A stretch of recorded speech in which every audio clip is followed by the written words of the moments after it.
through such a long journey in this life, guys, but I'm gonna talk to you motherfuckers for the next 24 hours on this live. I thought about it too because I said I looked at the analytics and they said, when is your audience online? It give you a dark purple color bar.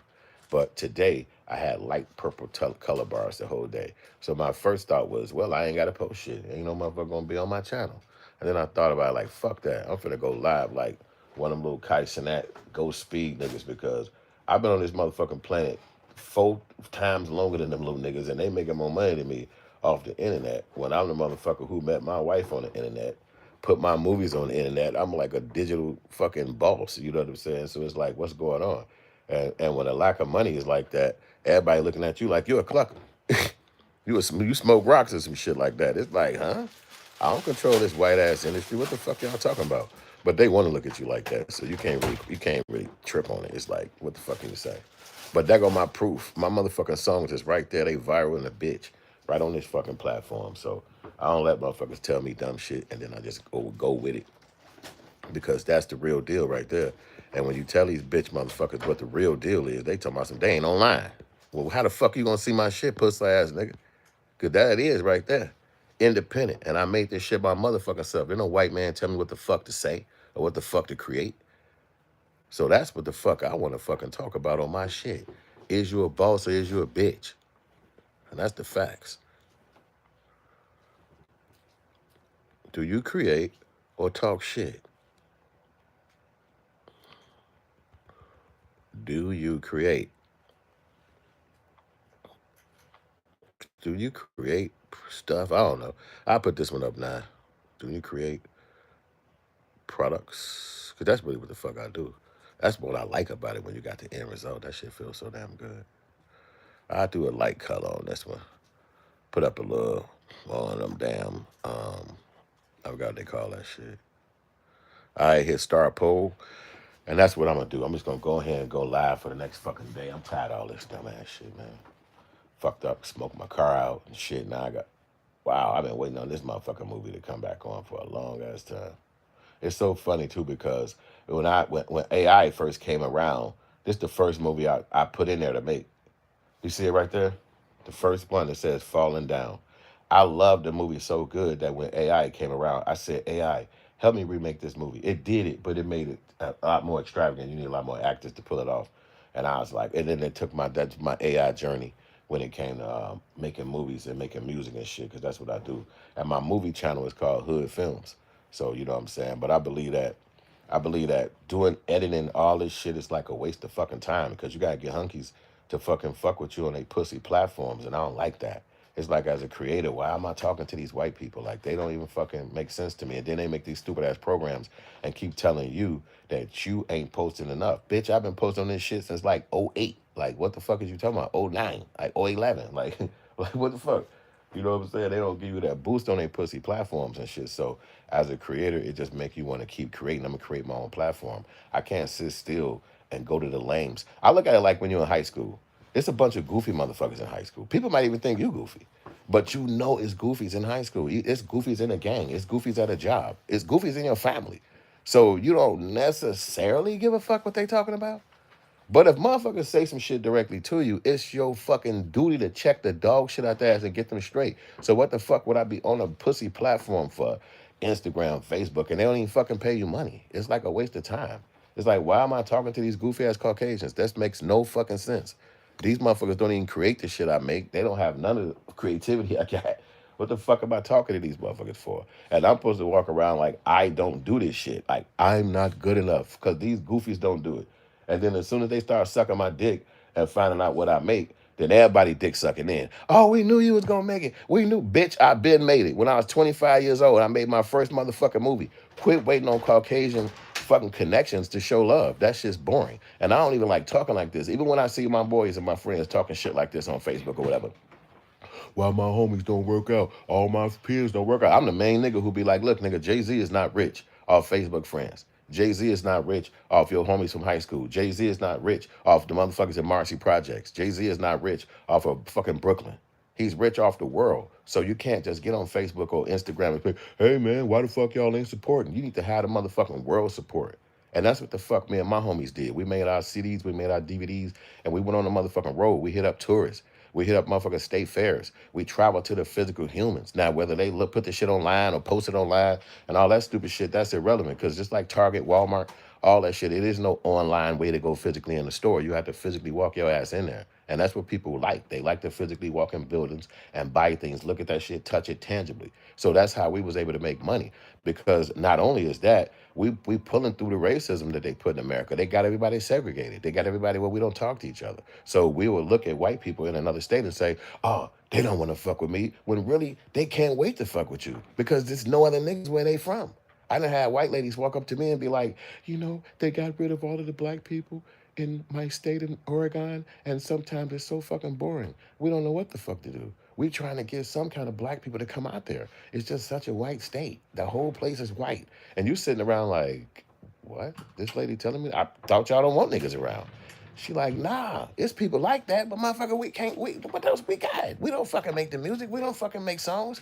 They had one jazz club and they closed the bitch down. It's fucking boring as hell at night. I'm like, damn, if I wasn't talking to tourists and talking to them people, I wouldn't know no shit like that.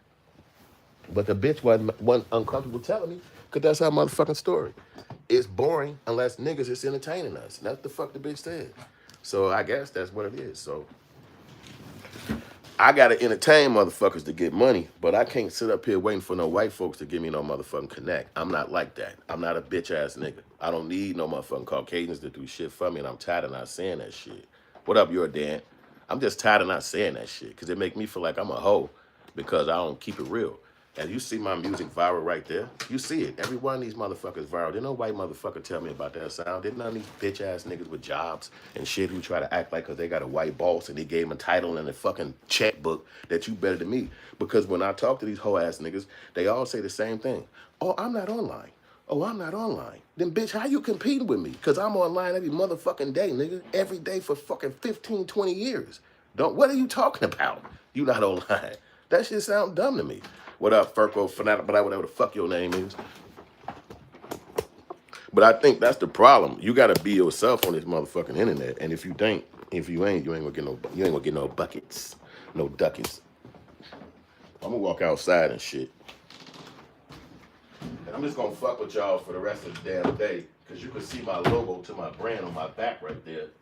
It says Selfmadeology. And that's my motherfucking company. It's called Selfmadeology, in case you haven't seen it. That's my brand. I'll cut this shit off so you can see the shit. But I put the green screen on because I fuck with the green screen.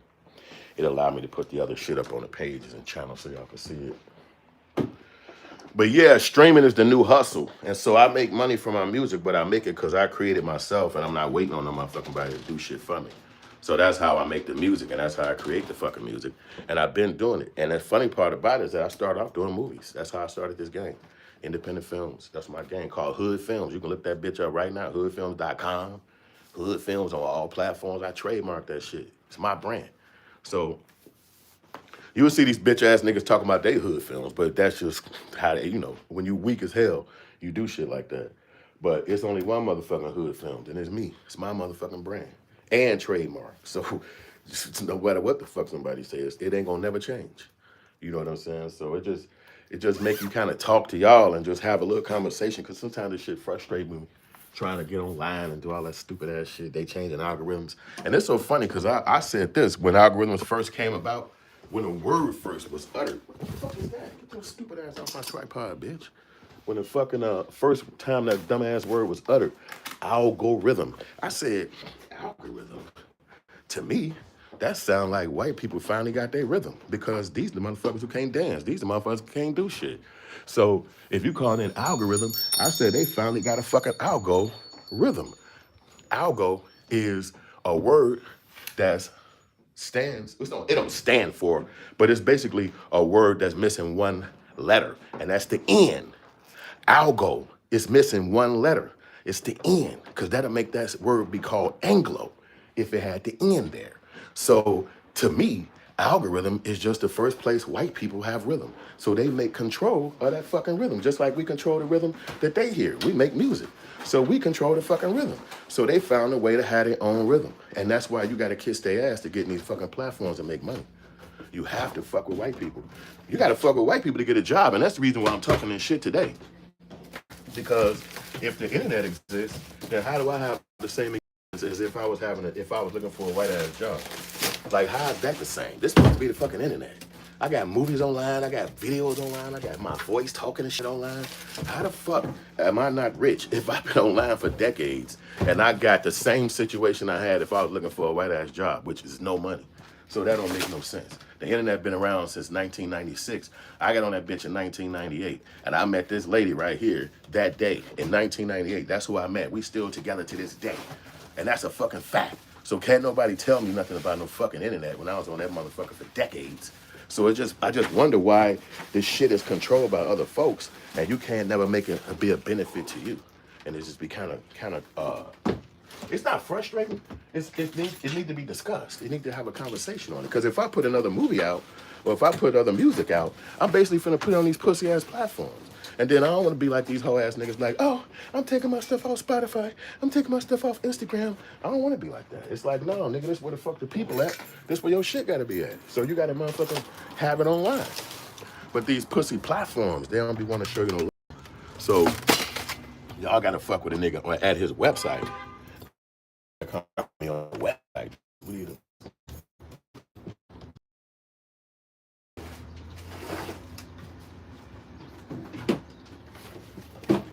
Because otherwise, I can't make no motherfucking ducats. I don't like that shit. And you know, I'm just one of them outspoken ass niggas gonna talk that shit anyway. So, you know they ain't gonna hire my black ass no damn way. Because I'm gonna talk shit. I ain't gonna just sit there pussy like a lot of these motherfuckers be. That's why I got into rap shit. I actually can fucking do it. You see the songs viral in this bitch for it's a fucking reason. You know what I'm saying? That's just what it is. I'm not making that shit up. They are. Let me take this shit to the fucking garbage. To the fucking garbage. And y'all just rock with me. I'm gonna just stay on this bitch all motherfucking day till the battery die.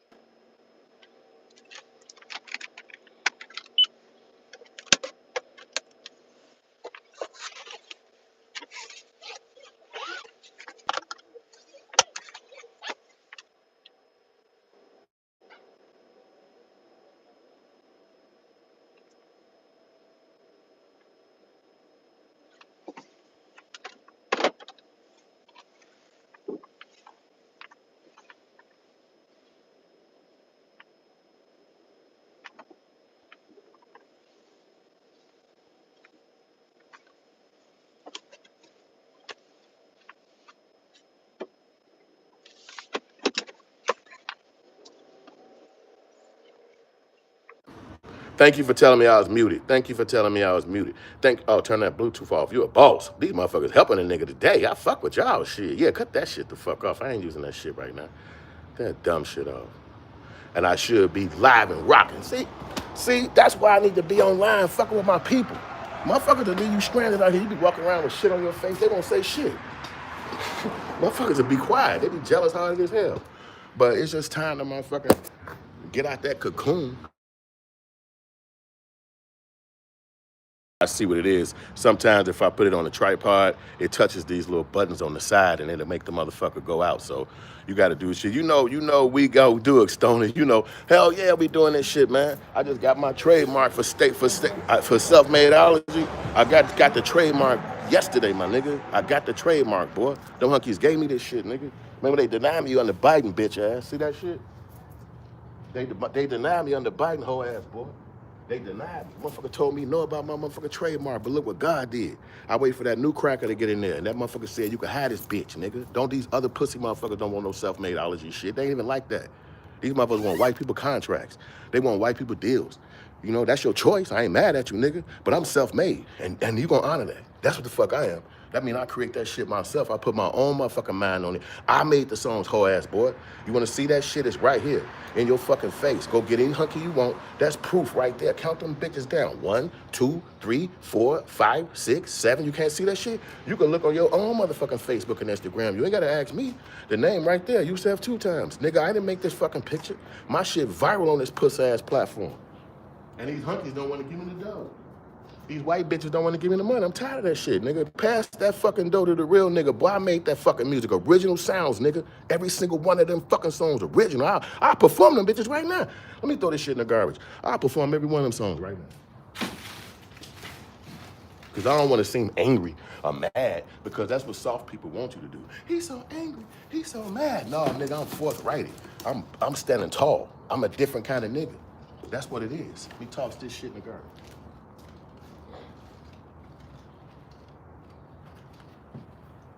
Hey, y'all can walk me to the fucking garbage. I don't give a fuck.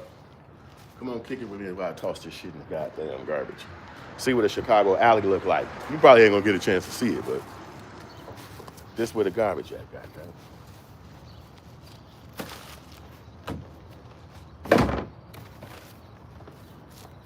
Yeah.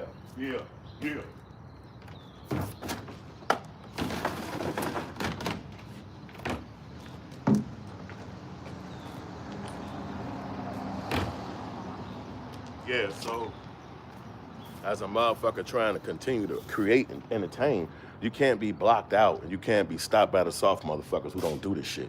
That's why I would never be in no Diddy situation or none of no pussy shit like that. Because them niggas would get checked in 5 seconds and they know it. So it wouldn't even be no conversation with me like that. And I'd beat his ass. And I'd come to whoop his ass again at another location so he know, nigga, it's a real vendetta. So I wouldn't have to go through that shit. Only pussy niggas go through shit like that. We are DC direct to consumer. You damn right we are. That's what I was telling the ass on this platform earlier. We did direct to consumer. We traveled this motherfucking country and we went around this bitch and we sold this shit to motherfucking tourists. We sell this shit downtown to the tourists. We go to the state fairs. We push our shit. You know what I'm saying? And that's what the fuck we do. And so it's like, why am I sitting up here waiting on some crackers to give me a goddamn chance? That shit makes so dumb. I'm not actually doing that. I'm just using this as a conversational piece because that's what most people are doing, trying to make money, trying to use white people to help them, and that's goofy. Everybody is going back to the blueprint. Look at rappers like Cardi B and Chance the Rapper selling music in the Times Square of New York on the subways. Yeah, because then imagine how big they are.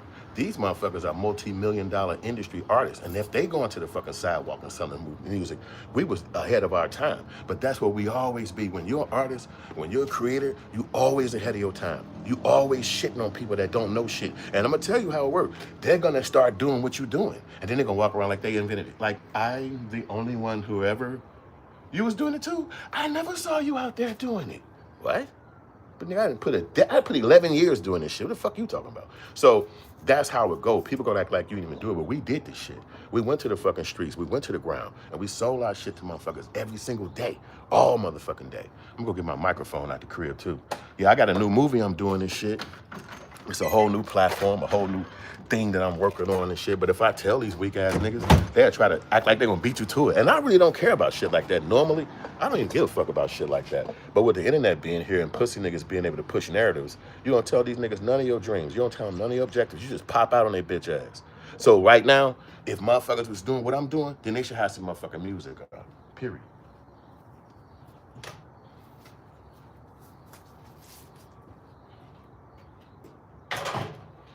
Barbecue stacks.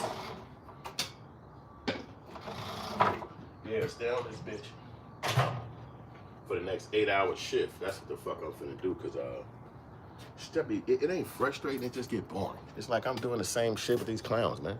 I rock too hard for that shit. Stoner said that shit, and that's the truth. We've been going and we ain't stopping. So let's see what an 8-hour stream look like.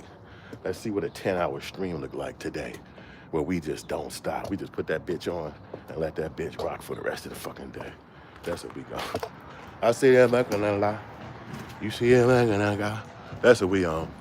Motherfuckers already worried. At my damn career, they crazy as hell. Like, I can't be at my motherfucking career, huh? So,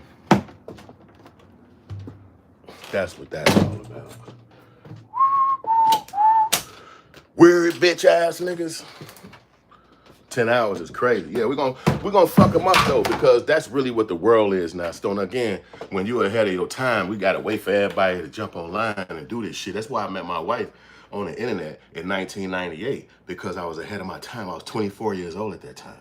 I met my wife on the internet. I had to leave my homie block crib. We were selling weed, hustling 76 in Dorchester every fucking day since I was in my kid years. And I was like, man, fuck this. I'm finna go to college. I ain't finna stand around with you bitch ass niggas. I'm 25, 24, I'm selling weed, G. Let's go up here and go hustle. Let's go to this college. So I did it. I went to that college. It was like the last day of school. It was May 7th, May 8th. So I ain't had to go to no long classes. I just had to go up to the school and take a test. They call it a final. So I said, bet, I'm gonna go up here and take this final. So I'm at my homie crib before I even go to the school. I'm like, nigga, what y'all, I'm finna run up here, catch the bus on the King Drive bus up to the school, and then just come back, we smoke out. So I go to the school, and I get on the bus, I go to the motherfucking school. And then when the class over, it's like an hour test, I'm finna get back on the bus and ride back to my boy crib. But it was a computer lab. You know, I had just had got computers at the school. And you know you can get on the internet because they was trying to make us do homework on the internet. The internet was new. So they're like, yo, you got to type this. You got to, instead of getting on the whatever, you got to type this information out, blah, blah, blah. So we had to do it like that to get on the internet. We young. So we like, all right, bet. So the class over with. So I'm like, let me just go in here and get on the internet again, because at that time it was a thing called chatting. And somebody showed me how to chat on the line. So I said, that's really the only thing I know how to do on the internet is go chat. So let me get back on there. And it was, instead of Google, it was a thing called Excite, E-X-C-I-T-E. So you get on Excite, it's all kind of areas where you could chat. And so I said, any girls from Chicago in here? And my girl, who I got with, she said, yeah, I'm from Chicago. And I said, well, what's up, man? I'm from Chicago too. So it's like meeting somebody on the internet for the first time, but we didn't see each other. We just on the internet. And I'm like, I'm from Chicago too. She like, oh, that's dope. Oh, what part? I said, I'm on the South Side. I said, I'm at Chicago State University right now. And she said, I stay 2 blocks from Chicago University, State University. I said, what the fuck? I'm thinking this bitch the police. I'm like, damn, this computer shit hooked up to the fucking police. Cause you know, we're in the hood selling weed and rocks. All we thinking about is the fucking police. So I'm like, this motherfucking shit caught up to the police. So I said, I'm gonna test this cop ass bitch out. She wanna act like she the police. Well then, bitch, I'm coming over. I said, where you stay? I'm gonna come see you. When were you at? She said, I'm over here on with it. I said, okay, bet. So I had an apartment. You know how I'm young, like I had my little first apartment and shit. It was like my second apartment. So I'm in my own crib and shit. I said, I'm finna get this bitch to come through. So anyway, about 2 or 3 days after talking to her, she slid through my crib. I had my own apartment. But that bitch, she had her own car. I ain't had no car at that time. So I'm like, hold the fuck on, this bitch got a car? I'm keeping this bitch. And I held her ass down. You know, riding her car the whole summer, fucking around, doing my thing just like any other nigga. And then she asked me one strange day, she said, what you want to do in your life? What you want to do? And I was nervous because I'm young. I'm like, I can't tell this bitch I want to be a filmmaker. What if she laugh at me? You know what I'm saying? I'm like 25. I was 25 at the time when we had the conversation. And I said, I want to be a filmmaker. And she said, I'm going to help you do it. I looked at the bitch like, what the fuck? I'm thinking she gonna be like, you can't be no filmmaker. That time wasn't no digital nothing. That shit was a far-fetched thought. All it was around was Spike Lee, and Tyler Perry had just popped out, but we was looking at his theater movies. My homies had the bootlegs at the crib, and so we didn't know what his trajectory was gonna be. But my girl was like, yo, I'm gonna help you do it. And that's why I fucked with her, because I said, any bitch that wanna help me do this hard-ass work where it ain't no motherfucking way to see if it gonna make it, to see if it's gonna come together, any person that's rocking with me like that, I'm rocking with them. And she rocked with me to this motherfucking day, non-stop. She just been down with a nigga. And that allowed me to get my movies done, and I've just been making movies ever since. But then you do get to the point where you want to continue and do more work, but it's like, damn, you got to go through these little stupid ass processes, and again, you got to go through white people connections. It's a whole bunch of dumb shit. It bothers you as an artist because you're never able to really create the way you want to. We creatives, so we can make some shit and you're gonna like it. And that's just what the fuck it is. But, when you got your objectives and shit and something that you wanna really do and you kicked out of it, it made me mad. Like I was looking at one of them immigrant motherfuckers and shit, but he ain't black, he ain't white. He or Mexican, he was a black motherfucker from like Africa. And he came to America. He was up in this bitch. And he became a superintendent at a school. This nigga was living like 300,000 a year. He getting it on. And I'm like, damn, how the fuck dude doing that? Well, the white man mad at his ass now. So they try to lock his ass up and fire him at his job and do all that bullshit they do when they don't fuck with you no more. But I'm sitting back like, yeah, find time to do that. This nigga done collected like 10, 15 years of checks, 250 bands a year. If you kick him out to America, he gonna be rich than a motherfucker in Africa. He'll never be broke. So it just give you that vibe like, damn, they make sure they prop all these motherfuckers up and put them in a car and they be good. And our black ass sitting around this bitch struggling like, what the fuck, nigga, damn. I can't get a gig, I can't, it's just hurtful, man. It's like, damn. And it don't make you sad, it just make you hardcore. It make us hard. Then you see why motherfuckers be, why our culture is not so together because it makes you hard. It makes you have a big brick in your heart. Like, man, fuck this shit. I'm going for mine. I don't give a fuck who don't got it. And you get like that. And it's not even like that's a bad thing so much. And sometimes as an artist, you don't want to feel that mindset because it'll take you off your trajectory if you're using all this anger and shit to create. You can't do that. So that's why I get on here and I bloviate. I talk to y'all. I call the pussies out. Let it be known. They ain't gonna say shit. They pussy. So, and if they do say some shit, it's gonna be from a distance. These niggas bitch as hell. You know what I'm saying? But I'll even do a verses with any one of these hoe ass niggas, especially when it comes to music, because my shit right there. And the proof is right in your motherfucking face. Right there. Right in your motherfucking face. Proof. You know what I'm saying? So that's all. That's what I'm talking about.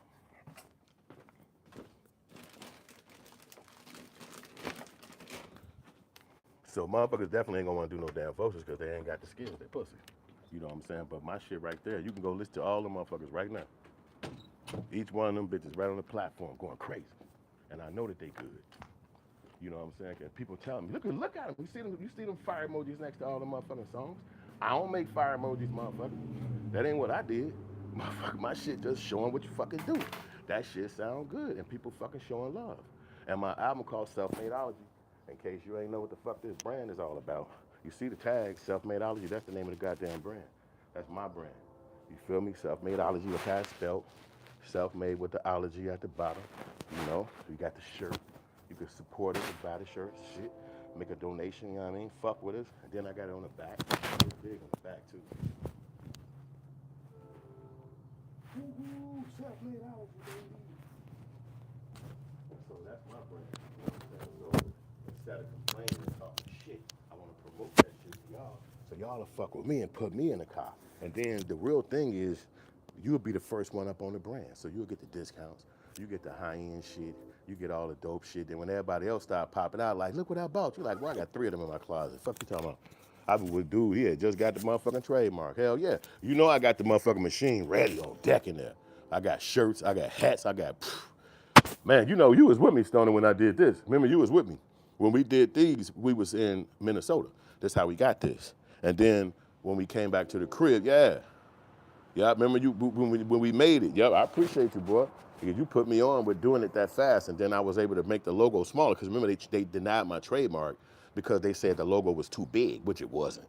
It's just Biden white ass was in there. So the KKK was working, and so they said no. So now, they switching the KKK to Trump when they know fucking well they was denying black motherfuckers trademark. They racist as hell. But they can trick dumb niggas to try to be like, oh, Trump ain't shit. Let me go suck the other one's dick. No, them the wrong motherfuckers' dick to suck. The Democrats ain't shit. Nothing. They denied me a motherfucking trademark. Look, when I put the second trademark is, they ain't say shit but yes. They ain't be like, email me first. Let me speak to you on the phone. What the fuck would the trademark always want to talk to you first for? That's racist. As soon as that nigga heard my voice, he was like, hell no. Ain't shit happening. I'm like, wow. But I just waited because I said, you know what? That bitch ass nigga's not going to work that job. He ain't going to want to work in no trademark office. If you're a lawyer, you're going to want to work with some shit scene. You can get some bitches. Be like, yeah, I'm working over here at this motherfucking thing dealing with this case. You don't want to sit in no boring ass trademark office, uneventful. So I knew that bitch ass nigga was going to get up out of there. But I didn't understand it that they basically just in there for the election. So when the newest motherfucker came in, Trump, he bring a whole new regime in, and they let the motherfuckers go through because they believe in business. See, Biden didn't want your ass to be on SSI and all that dumb shit. Like, what's them words? Not SSI, it's another word. EBT. They want you to be on that kind of shit. They want you to be dependent on the government. While other motherfuckers is promoting business. Trump and them promoting business. Get your ass out in business, and that way you don't have to rely on the government. You don't got to rely on no pussy-ass job. You can rely on yourself. You know what I'm saying? So that's why motherfuckers don't have it in their guts, because it ain't them. They rather wait and let a white man tell them what to do, what time to start, what to wear. If a Caucasian gave me this, everybody be cheering for me like, oh my God, nigga, you work at Selfmadeology? That's crazy, boy, I heard about that. Ain't never heard of that shit in their life. They just be like, that's crazy. But as long as they know a black man on it, they're gonna be like, eh. So when you trademark this shit, you put it on the LLC. So when they look at the LLC, they can't tell who the fuck on it. Now, if you look at my LLC, you gonna know because it's hood to filmmaker. I'm a hood nigga. So I don't give a fuck if you find like this is my trademark. But the thing about it is that, right, that's true. They more business oriented. You're right there, Stoner, because that's what the world is. See, if you anybody has a little intellect, you will know that's what America is. It's a business. It's a corporation. It's not a social service. It's not a fucking place where you sit around and get free shit and the motherfucker just walk down on you and be like, all y'all in the room get one. That teach you non-self-respect. So the respect part is when you work your ass off to make it happen, you built it from nothing, then you could sit back and have it, and you could pass it to your kid. And that's what I've been telling people in my life, in these live videos, is that that's what fucking Trump up. I mean, that's what fucking dude up right now, Puffy, because he can't pass his company down to his kids. They shitted on his name. They shitted on his brand. So he can't pass that to his kids. Now, who want to be a part of the brand that was doing this kinky shit or freaky shit? But when it come to white people, they could do all kind of shit. They'll just be like, he went to jail. The corporation's still running. So Puffy should be able to pass his brand to his sons and be like, yo, I ain't in the game no more. Y'all niggas is young. Y'all go out there and go get us money. Y'all go out there and go get us motherfucking people to come sign up and be a part of the music game. But they probably ain't gonna do that because who want to fuck with anybody whose name is associated with doing the shit that they said Puffy did? So they could taint your fucking name. They could tear your ass, tear you apart with they bullshit. And I think that's really what is gonna stop him from passing the business down to his kids, because that's what the fuck you gonna want to do. So I would definitely be able to pass Hood Films, Selfmadeology, rap radio, any brand I got down to my kids. And they could be like, man, I don't give a fuck about this shit. I want to sell it. Or they could be like, bam, hell yeah, I know what to do next. So it's up to them. But that's the thing. Now, Puffy, when I pass that to his kids, he can't make no money from it because ain't nobody going to want to push it and work with him. They got to start a whole new thing, a whole new name. You know, maybe it's Bad Boy Jr., whatever the fuck they call themselves, because there's nobody going to really want to fuck with them because of his image and what he did, what his name looked like. But you can see my songs right there, unsigned to a Puffy type nigga. Shorty got her, close to her, all that shit fly. I'm trying to see how the fuck do I perform these songs normally when I'm on live. Oh, I know I do it in the crib. Okay, I do it in the crib. So I'm gonna go in the crib. I'm gonna perform like one or two of these bitches real quick. So I'm like, where the fuck do I perform at? Cause you gotta play it from another device. Cause you know your cell phone is where you normally play shit from. But it feel good out here too. That's why I'm outside early. You know, when you old like me, you don't really goddamn it sleep like that. You know what I'm saying? It's just I be up at like 2:30, 3:30, out in the motherfucking woods, like what's up? But ain't nothing to do and shit. Desperado is my favorite one I filmed the music video. You sure did. And I love that music video, boy. I had just got tired of posting shit this morning. And I remember my son, and you was telling me, man, keep going. Nigga, when you get tired, post 10 times harder, post more. And I'm like, I don't feel like it. But because you know, you don't really get the engagement like that. I guess that's what this live video is all about. You watching these other guys get engagement and get people fucking with them, and then when they come to your shit, it's not no engagement. It's like, what the fuck going on? And then they keep saying, oh, the algorithm changed. Bitch, I'm having the same results I had when the algorithm was the last time. So how the fuck is the algorithm changed? Change to me seems like change for the better. Like, what the fuck? I'm putting up like 7 videos a goddamn day. Like, what the fuck is happening? But I don't know what's happening other than the same shit that any black motherfucker would say. It's some racist bullshit right here. Like, what the fuck? Even when I did the Black Outrage podcast, them hunkies was like, you only get 9 cents a fucking ad. I said, what? The fuck is this? I go to ChatGPT, what the fuck do this mean? They were like, dude, they ain't fucking with your shit. I'm like, huh? I'm doing an hour and a half video. Yeah, but it's about this, it's about that. Yes, that's what called my life. It's called our experience on this motherfucking earth. They say, we don't give a fuck. We ain't promoting it. We ain't putting it out, and you ain't making no money from it. And so I had to stop the podcast, man. I'm like, God damn. Because think about it. Black people ain't gonna fuck with it. We only gonna fuck with what white people fuck with. So if white people ain't fucking with it, ain't no niggas gonna fuck with it. We get a few black people that'll fuck with it, but not enough to pay your damn rent. So it's like you gotta move on to something else. Yeah, I like talking about that shit. You know, it's interesting stuff. It's what happens in our culture. Well, you can't fucking deny it. You know what I'm saying? And other cultures get to talk their shit and not get dissed and not get played. So it's like, you know what? I'm gonna have to play the game because at the end of the day, we was already selling to thousands of tourists all the time, all around the country. Niggas wasn't buying that shit like that. You had to go to white areas, the whitest areas you could find. And if black people show up to that area, then fine, you can make some sales. But you can't just go to like the chosen few DJ party on the South Side and make money. It's not gonna happen. You know, you could film what they doing, But you ain't gonna be no gang of money like that. You know what I'm saying? You need enough money to pay your rent though, pay your light bill, pay your gas bill. If you ain't getting paid like that, that shit mean nothing, in my opinion. It's like who gives a fuck what you getting until you getting paid. So we had to do what we gotta do to do what we gotta do. Let me cut this shit on though, cause yeah, I figured like I said, going I think I need to do a switch and I think this is probably more my lick because otherwise I gotta sit up and edit every video and take time out of my life and it's not no results from that. When you're a filmmaker like me, you've been editing and filmmaking and doing this shit for years. I don't feel like doing that shit for some white ass corporation. If you gave me a job and I was getting 100K a year or something, yeah, I'd do it. But this is the end. This is free.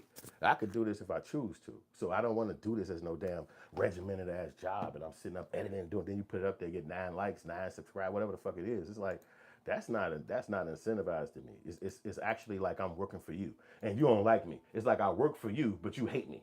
So for instance, I've been monetized. I could just show you this shit. It literally could literally show you this. I don't have to even tell you. I've been monetized for 3 months. July, August, September, October. That's 3 fucking months. And these bitches got mine at $60. How the fuck you at $60 in 3 months? When I got monetized the first time, I made $250 in 1 month. And I put up 10 times more videos this time. So why the fuck is the content not resonating with the money? It's all switched around. So you're not getting paid like that no more. So it's like, well, then how much am I making? You under $100. How the fuck am I? It's just to show you that as niggas, you're not finna come up off us. That's how I look at it. They like, as black people, you're not finna come up off us. You can be on here like everybody else, but you ain't finna come up off us. And if you do, it's gonna be a few niggas, that one, this one, all 8 of them, maybe 2,000 of them, but not no motherfucking 100,000, 200,000 black people buying cars, buying cribs, having money. You ain't doing that shit off of us. And you have to respect that because it's their shit. So, you know, if you see the result, again, they say results happen over and over. It's supposed to be something that you stop because otherwise it's insanity. If you keep doing it thinking that the results is going to change, they say that's insanity. And I believe them. You know, I really do believe them. So I look like my other channel, today is Thursday, so it kicks off at 12 to 6. So 12 to 6, I could be live on my other channel. That's the Hood Films channel. But you know, it is what it is. I'm not gonna complain about this shit because I would be a dumb black person when I know you can get money on your own without fucking with white people at all. Like it's not even a question. You go down here and get these tourists. My boy got my DVD burner. I'm thinking I have to ask that motherfucker to get that shit back because you know Bullet got my burner, Steve-O. In case you ain't know, I let him hold it. You know what I'm saying? But I might have to get that bitch back because I got to start going back to the sales because the physical sales is the real money. They're not gonna let you get no real money in America doing it your way. You got to go back to the physical sales. What the fuck? I like my microphone. I have a microphone that I like to perform with and shit. Where I put that? Bitch, bitch, bitch, bitch. It's my Hood Films brand shirts. You dig? See how that boy look? With the big ass trademark on the side of that motherfucker. That's how that bitch look on the back. Hood Films. This my shit. This my brands, nigga. I work hard on this shit. That's what I'm saying. I'm not finna kiss their ass to do this shit because it ain't gonna work no way. All we gonna do is get into a big ass beef if I'm trying to kiss your ass because I ain't gonna like doing it. So just go watch my movies on my fucking Tubi. All that shit is called Kill a Rapper. That's my movie. It's cold in a bitch. It's raw as hell. I love it. So my microphone, trying to find that bitch. It looked like I moved that motherfucker away from my little quick area. So I just perform that shit without the mic. That's crazy though, but you know. And I got a gang of shirts with different colors and shit. I don't see that mic. That's crazy.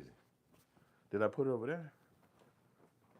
Yeah, I don't see my mic, so fuck the mic then. And I'm gonna have to find that bitch because normally I had that motherfucker within reach. Yeah, I don't see that bitch though. What the fuck going on? Yeah, so anyway. Yeah, but it's no mic. That's crazy. Fuck the mic then. I'm tired of thinking about that shit. But you'll move something and then it'll pop up later and shit. You like, man, your stupid ass was right here the whole fucking time, man. Damn. Looking for your dumb ass. Fuck you was that, bitch? Yup, no mic, so. And it didn't fall on the other side.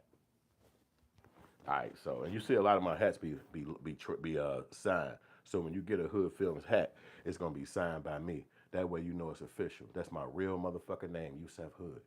So you'll know that it's signed by me. I'm not gonna send it out without it being signed. You know what I'm saying? And I'll let you know if it's gonna come without being signed. This is the hat for the brand too, Hood Films. It's my other brand. You can go check out my Hood Films channel on here, right here. It's right here on this YouTube channel. So, and this is my other brand. I didn't even finish this brand. I kind of slowed down on this one, but it's my other brand. You see, sign up there. I love Chicago. I'm one of them boys, man. So that's why I say it's gonna be hard for me to sit around waiting on some goofy ass white people to do some shit for me. I'm just not that kind of nigga. And I know it's a lot of black people that get cringe when you say white people. I feel sorry for y'all because I say it a lot. So I know you just gonna be uncomfortable. And I would just tell you get your bitch ass off my channel because I ain't gonna stop saying it. So fuck you, man. Just leave, bitch. Just leave. All right, let's get to this motherfucking song. Stoner say he want to hear Desperado first because I like Desperado too. So we're gonna go with Desperado.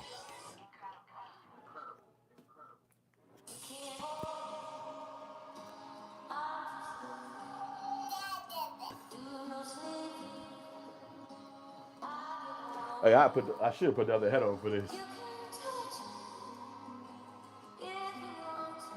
Let's go.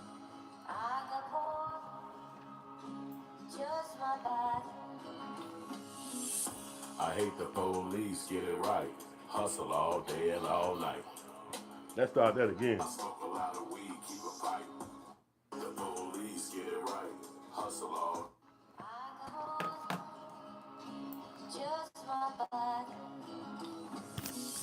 I hate the police, get it right. Hustle all day and all night. I smoke a lot of weed, keep a pipe. Hustle all day and all night. Taking flights to Belize with my wife. Hustle all day and all night. 225 on the dash, run the light. Hustle all day and all night. Sometimes you wanna go Desperado. Sometimes you wanna go Desperado. Desperado when you hustle back and forth. Controller like a matador. Money coming in pours, dollars all over the floor. You stand down and get some more. This channel not monetized, Stoner. Thanks for telling me that, but this channel is not monetized yet. Thank you, though.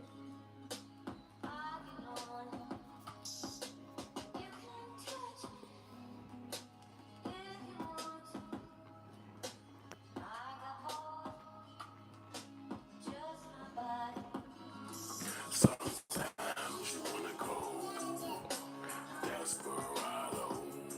Sometimes you wanna go Desperado. Desperado when you hustle back and forth. Controller like a matador. Money coming in and pours, dollars all over the floor. You stand down and get some more. I hate the police, get it right. Hustle all day and all night. I smoke a lot of weed, keep a pipe. Hustle all day and all night. Taking flights to Belize with my wife. Hustle all day and all night. 225 on the dash, run the light. Hustle all day and all night.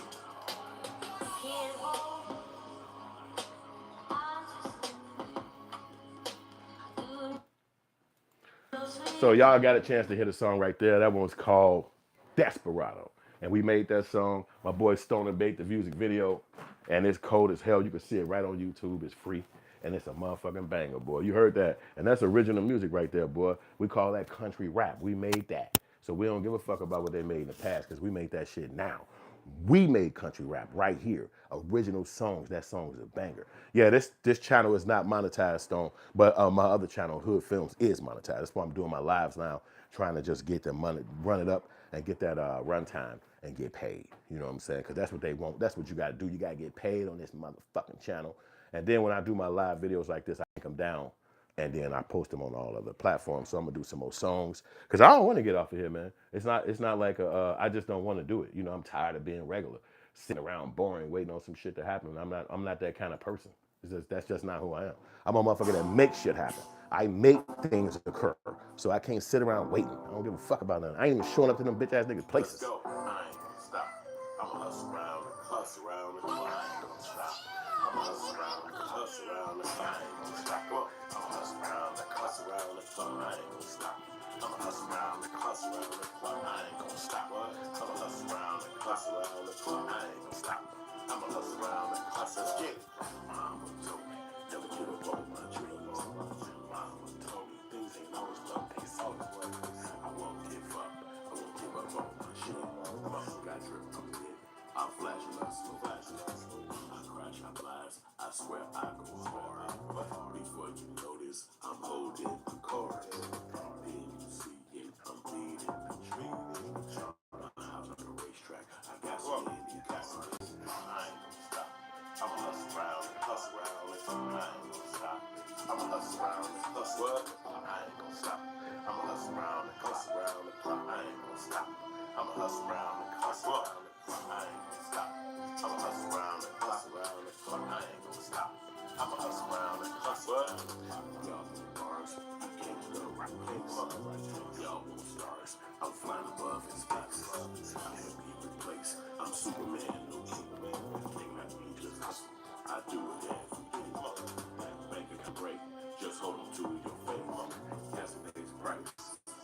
It's not today's price, wait. I can change the rate. I just moved by the lake. I'll be chilling by the pool. I ain't even for school. I'm the one who changed the rules. I'm trying me and you lose. $2,000 for my shoes. On your neck like cruise. Go, I ain't gonna stop. I'ma hustle around the clock. I ain't gonna stop. I'ma hustle around the clock. I ain't gonna stop. I'ma hustle around the clock. I ain't gonna stop.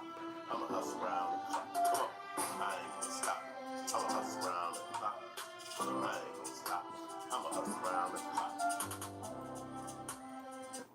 That's a killer. I love that song. Because if you ain't hustling around the clock, then what the fuck are you doing? Getting off work, going to sleep like a bitch, trying to tell everybody about how much fucking shit you did for them goofy ass white people. Get your pussy ass up and work some more. Work all fucking night long. Get on your grind. Quit sitting still like a bitch and then trying to complain about life. Get up, motherfucker. Get the fuck up and go grind. Let's play some more of this motherfucking music and shit. I would play one of the rappers I fuck with, but then they hit you with the copyright. Like, oh, you can't play them. You can't play other people. Well, bitch, I rap too, hoe ass nigga. So just listen to my shit. How about that? And I would wiggle it. Let me see what else I got on this, bitch. 2 times too real, nigga. I guess I could do wiggle it. This like my first song I made. Why not? Tell these motherfuckers wiggly. Well, you gotta show love to the first joint. Where the first joint? It's the first motherfucking song I made right here. I gotta go back one. Bounce back once. Bam, right there. And then play this bitch. All this shit on fucking Facebook. She wanna dance, wiggle it. She wanna dance, wiggle it. She wanna dance, wiggle it. She wanna dance, wiggle it. She wanna dance, wiggle it. She wanna dance, wiggle it. She wanna dance, wiggle it.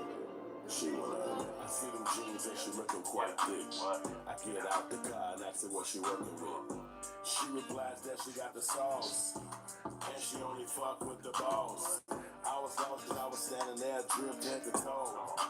Blue Lambo, oceanfront condo, cause I got money for show. Don't you know? Then she turned to me and said her name is Keisha. Love songs that hold her hands wouldn't reach her, but when she heard my song, you know how out she get. She wanna wiggle it, she wanna wiggle it. I took her to my condo and popped a cork on her. I had her doing splits and all kind of sports on her. She was screaming, can I have some kind of mercy on her? Next time I see her, I'ma do some kind of burpee on her.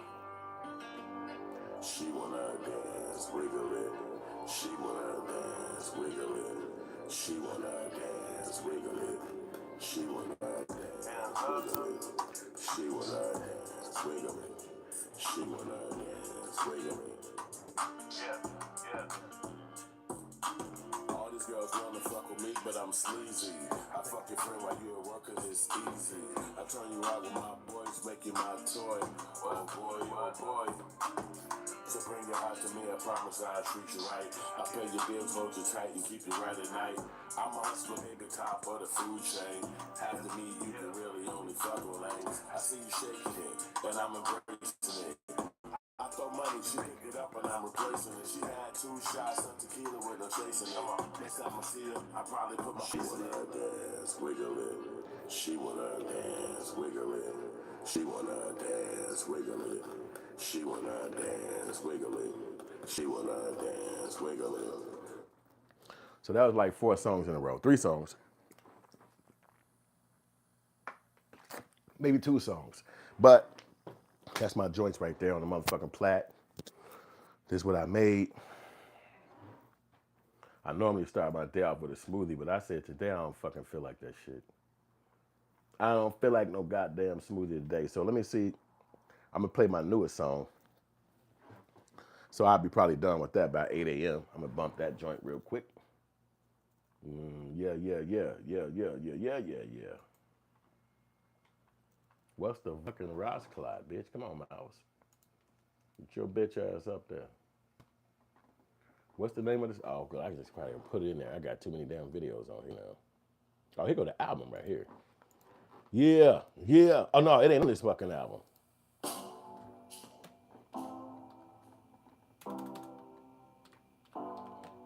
Let's go. I ain't gonna stop. I'ma hustle around the clock, I ain't gonna stop. I'ma hustle around the clock, I ain't gonna stop. Go on. Now we're gonna bump this joint I got. Come on, what are you doing? You know, this motherfucker start putting shit over in the corner on your channels and shit. Now they won't just hit X when you hit it. Now the video going down to the corner, a little stupid ass pop out. Third bank, please. I have a deposit. Shut your white dumbass commercial ass the fuck up, bitch. Wanna hear that shit? That's my new song.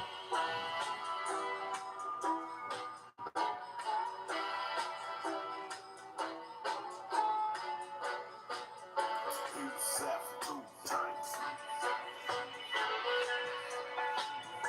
If you step to me, I'ma step back. I'm selling real estate. I used to sell crack. Can food on my plate with any setback. You should the sex is great here when they get back. I'ma let these haters know the truth. Been around my homies busting off the roof. I like the sexy girls when they be loose. Throw money while she dancing cause she cute. She said put that money in my hand, I refuse. 2,000 gone in one night, that's just hip hop blues. Never wanna shut up, you might have to turn my mic off. You should never run up, I might have to turn your light off.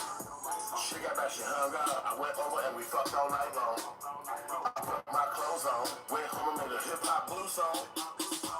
Hip hop, hip hop, hip hop blues. Hip hop, hip hop, hip hop blues. Hip hop, hip hop, hip hop blues. Hip hop, hip hop, hip hop blues. Mama say she can't stand her hip hop blues out in Miami. How do I just keep slaying? Gonna be so drunk I won't be standing. Just go roll up another one. So many girls are going home with more than one. Go around and around more than the sun. Don't remember nothing in the morning, nothing come. I like them girls, the ones that be freaks. She rock my world up under them sheets. Take her on a trip and then a repeat. We post like C-photos and then we delete. Hip hop, hip hop, hip hop blues. Hip hop, hip hop, hip hop blues. Hip hop, hip hop, hip hop blues. Hip hop, hip hop, hip hop blues.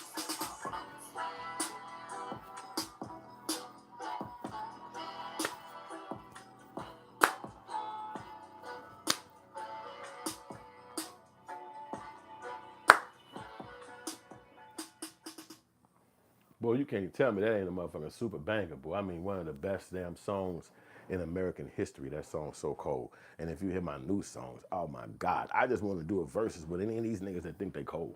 Any one of them, get that shit right there. Oh, let me be Shorty Gotta. I want to play the song, the first song at the top. That's one of my favorites. Let me do that one because I like that song. I don't hear it all the time. So I want to do that one too. Actually, the one up under it, I like that one too. And I'm glad I'm doing this shit too because now I feel a little bit more looser. I was a little bit more rigid when I woke up this morning, but y'all get me fresh. Y'all got a nigga feeling like I'm supposed to be here. You know what I'm saying? Like that's really what you need. You need direction. You need motherfucking people to fuck with you. Otherwise, it's gonna be like, you're gonna have that feeling. You're gonna have that feeling. I'm trying to get to my damn song real quick. Let me put it up off the name. It's on the album, but I got putting up so many videos. They got my shit scrolled all the way to the bottom of the fucking channel. So if you want to see my shit, the album is at the bottom of the fucking channel. So not that song, but that is the first song on the motherfucking album. So here it is over here on the side.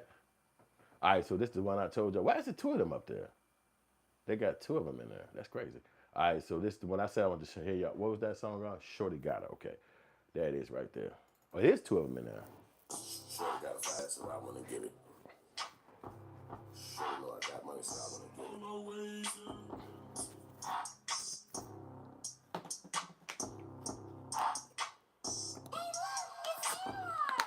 Shorty got a fat ass, and I wanna hit it.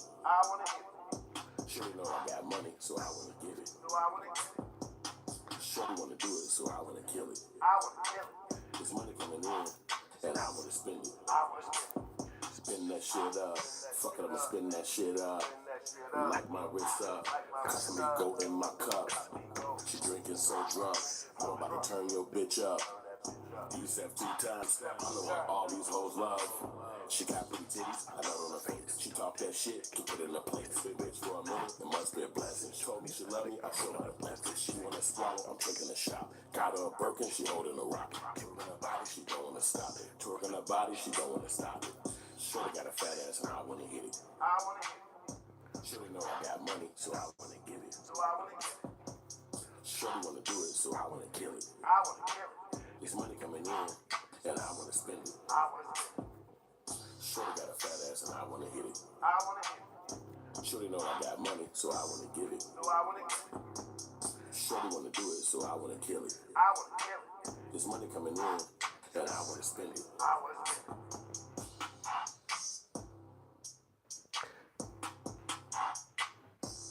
And I wanna spend it.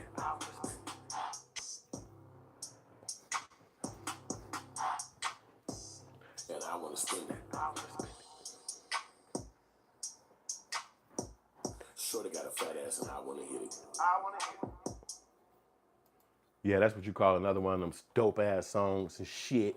We fucked them up with that song. And I talk my shit, but at the end of the day, I'm putting it out there to the world. It don't matter if people fuck with it or not. It's gonna still be in their goddamn face because that's what I'm doing every goddamn day. And you can see my movie is on Killer Rap. It's called Killer Rapper. It's on Tubi right now. This is my rap album. This is my song. The album called Selfmadeology. In case you don't know, that's the name of the motherfucking album. It's on all the platforms right now. Let's get to Close to Her. This is one of my favorite ones too.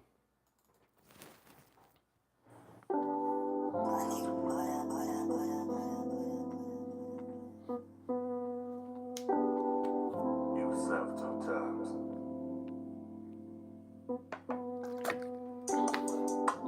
Gotta get close to her. Gotta get close to her. Yeah. Gotta get close to her. Gotta get close to her. Come on. Shorty 5'5" and super thick. She the one I wanna get. She keep it lit. I told her I wanna hit. I'll call a little bit. She threw it on the pole. I wanna call her on the phone. I throw her everything I own. She can't leave it alone. Right. Every time I see her, I'm on bone. I place her on the throne. Marriage ring on fleek. Both our hearts on beat. I think so sweet. These other couples can't compete. Haters delete. Right. I love you, repeat. I love you, repeat. Gotta get close to her. I call her. Gotta get close to her. I call her later. Yeah. I call her. Gotta get close to her. Gotta get close to her. Gotta get close to her. Gotta get close to her. Gotta get close to her. Gotta get close to her. Come on. They tried to play me, but all the haters wanna beat me. Cause I'm so damn fly. I take your girl one blink of an eye. Versace head to toe. Neiman Marcus flow. I keep it on me though. I'ma let it go. I'ma let it blow. You know. Blood pumping through your chest. My boo do it the best. Dome shots sing you to your rest. Triggers caress. She think hollow tips the best.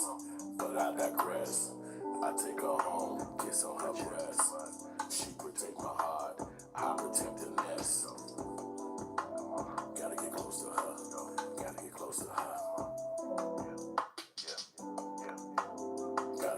to her. Gotta get close to her.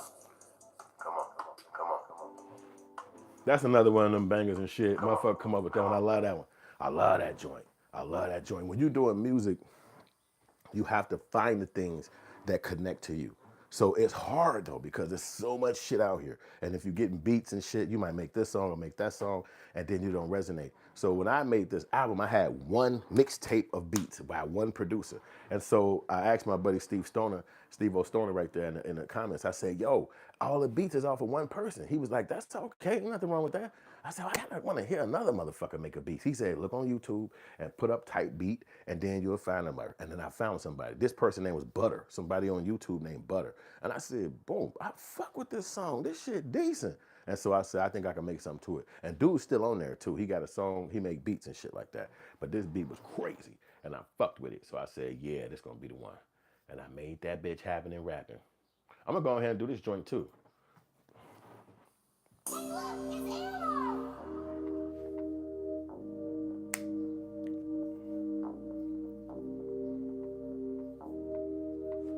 Let me get to the song.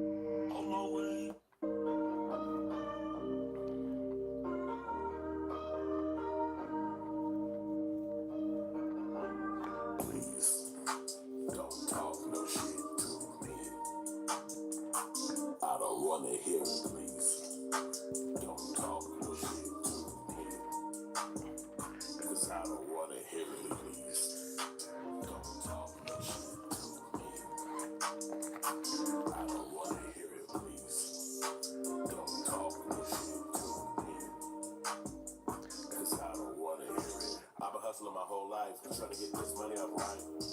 In the studio to the daylight, this money gon' get my pay right. For the haters out here in they sight, so I keep that thing to unload in case they wanna get bold. I'm chasing money, I ain't never gonna change my mind on that. If you come around here, you will get shot down with that gas. Or with that bat, or whatever I got close to me. Hate is so old to me, I'm just a coaster G. Dust off my shoulder G, y'all niggas Jodeci. That mean y'all host to me. I never folded G, so I'll forever be known in the streets as a fucking G. As a fucking G. Please, don't talk no shit to me. I don't wanna hear it, please. Don't talk no shit to me. Cause I don't wanna hear it, please. Don't talk no shit to me. I don't wanna hear it, please. Don't talk no shit to me. Cause I don't wanna hear it. Damn song, crazy. Yeah, that's that joint right there. Motherfucking, I love that song. Ooh, but this is my killer right here. I'm glad y'all came to listen to this next song. This is a killer. I'm gonna give it to you though. I'm about to let y'all listen to this bitch. I'm gonna perform this hoe. I love this song. It's a killer. Let's get to it. And you look around in the music world. See if one of these bitch ass niggas can make a song like this. Send this fucking song to them hoe ass niggas. Tell them I give it to them. Bitch, you can't make shit like this, nigga. Original, motherfucker. Nobody sound like this but me. Oh, that ain't it. That ain't the motherfucker. What the fuck is he doing? He keep playing the song, but not the song. What the fuck is happening? Let's What the fuck is going on? Bitch, this it. Let's start it over. drop it to the floor, and I want some more, and I want some more. Niggas how you twerk, drop it to the floor, and I want some more, and I want some more. Niggas how you, I'm on my fifth drink, I can't pay, I'm getting pants from my sneaky link. It's getting late, let's escape. It's me and you. She getting money off of all these other dudes. She the one, I gotta have her. My homies told me, boy, you a fool. Shake something, shake it for me. Shake something, shake it for me. Shorty came to the crib, this time she ain't playing. Laying in the bedroom, trying to go slay. I'm a real nigga when I see a thickie. Bend over, tear down, that's why these bitches with me. Build her up and tear down, I'm Bobby, she my Whitney. No matter what I do, I never let these bitches play me. So stand there and watch out. I'm the best thing going in this drop. Fuck you talking twerk. drop it to the floor. And I want some more, and I want some more. Thick as hell she twerk, drop it to the floor. And I want some more, and I want some more. Thick as hell she twerk, drop it on me, drop it on me, drop it on me, drop it on me. Twerk it on me, twerk it on me, twerk it on me, twerk it on me. Bounce it on me, bounce it on me, bounce it on me, bounce it on me. Yeah, move it like that, and move it like that, and shake it like that, and shake it like that. Shorty came to the crib, this time she ain't playing. Laying in the bedroom, trying to go slay. I'm a real nigga when I see a thickie. Bend her over, tear it down, that's why these bitches with me.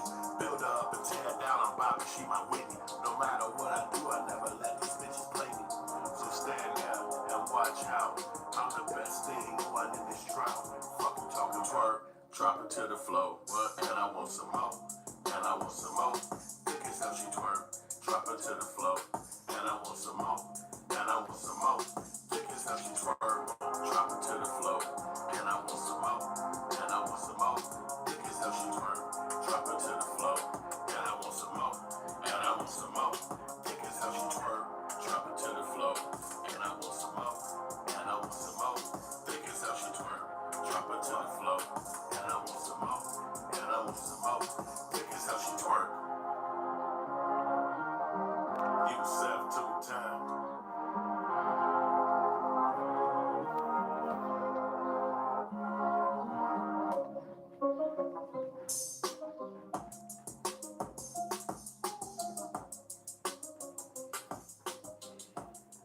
Well, when I get in my music bag, these motherfuckers is not fucking with me.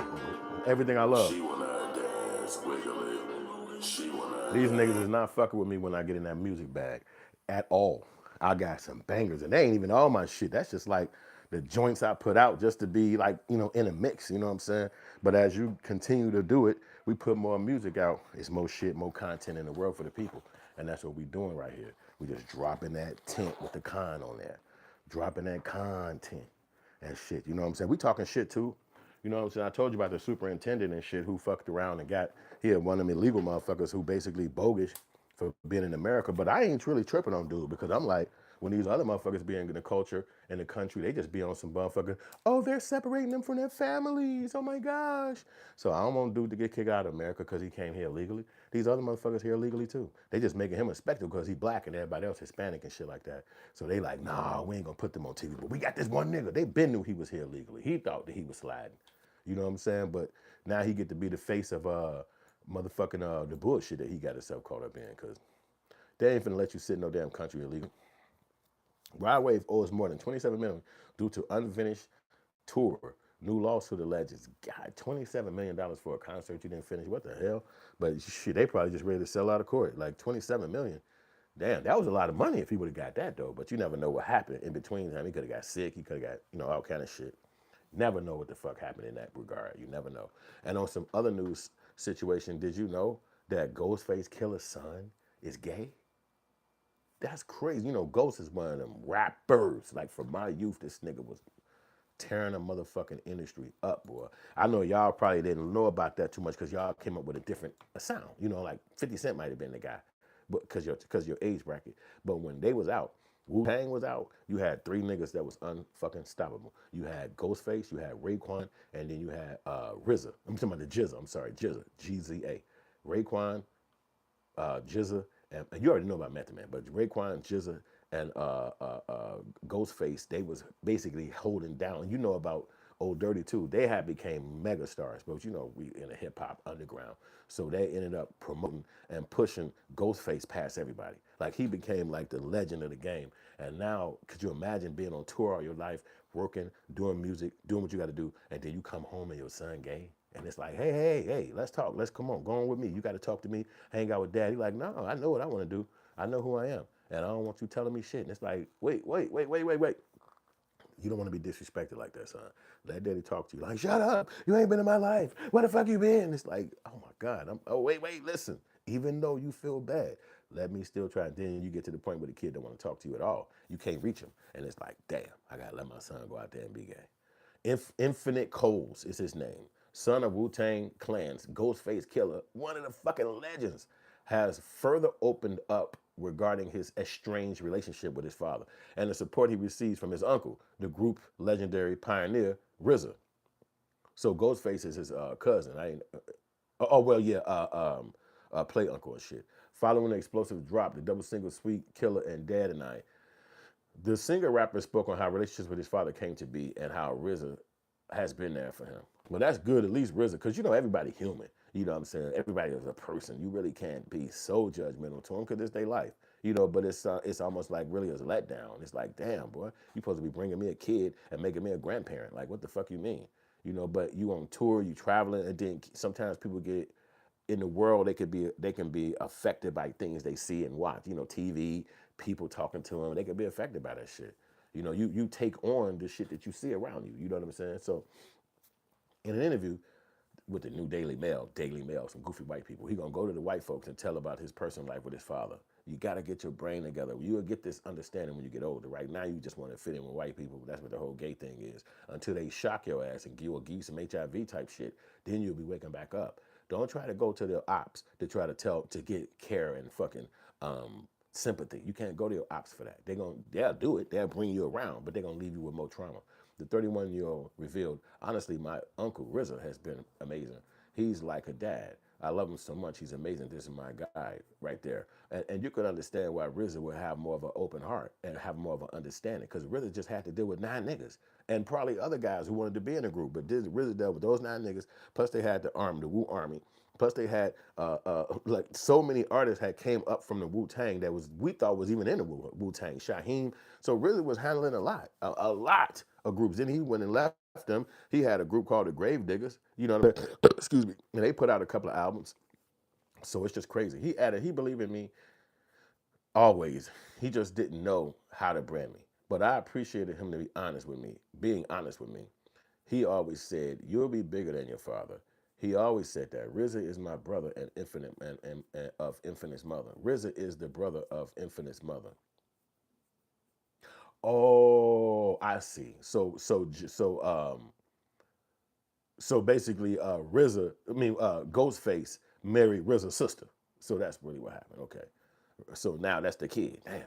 The support from his uncle stands in the stark contrast of his relationship with his biological father, which has been a distant for a decade. Infinite told the outlet that his father began pulling away and embracing his sexuality.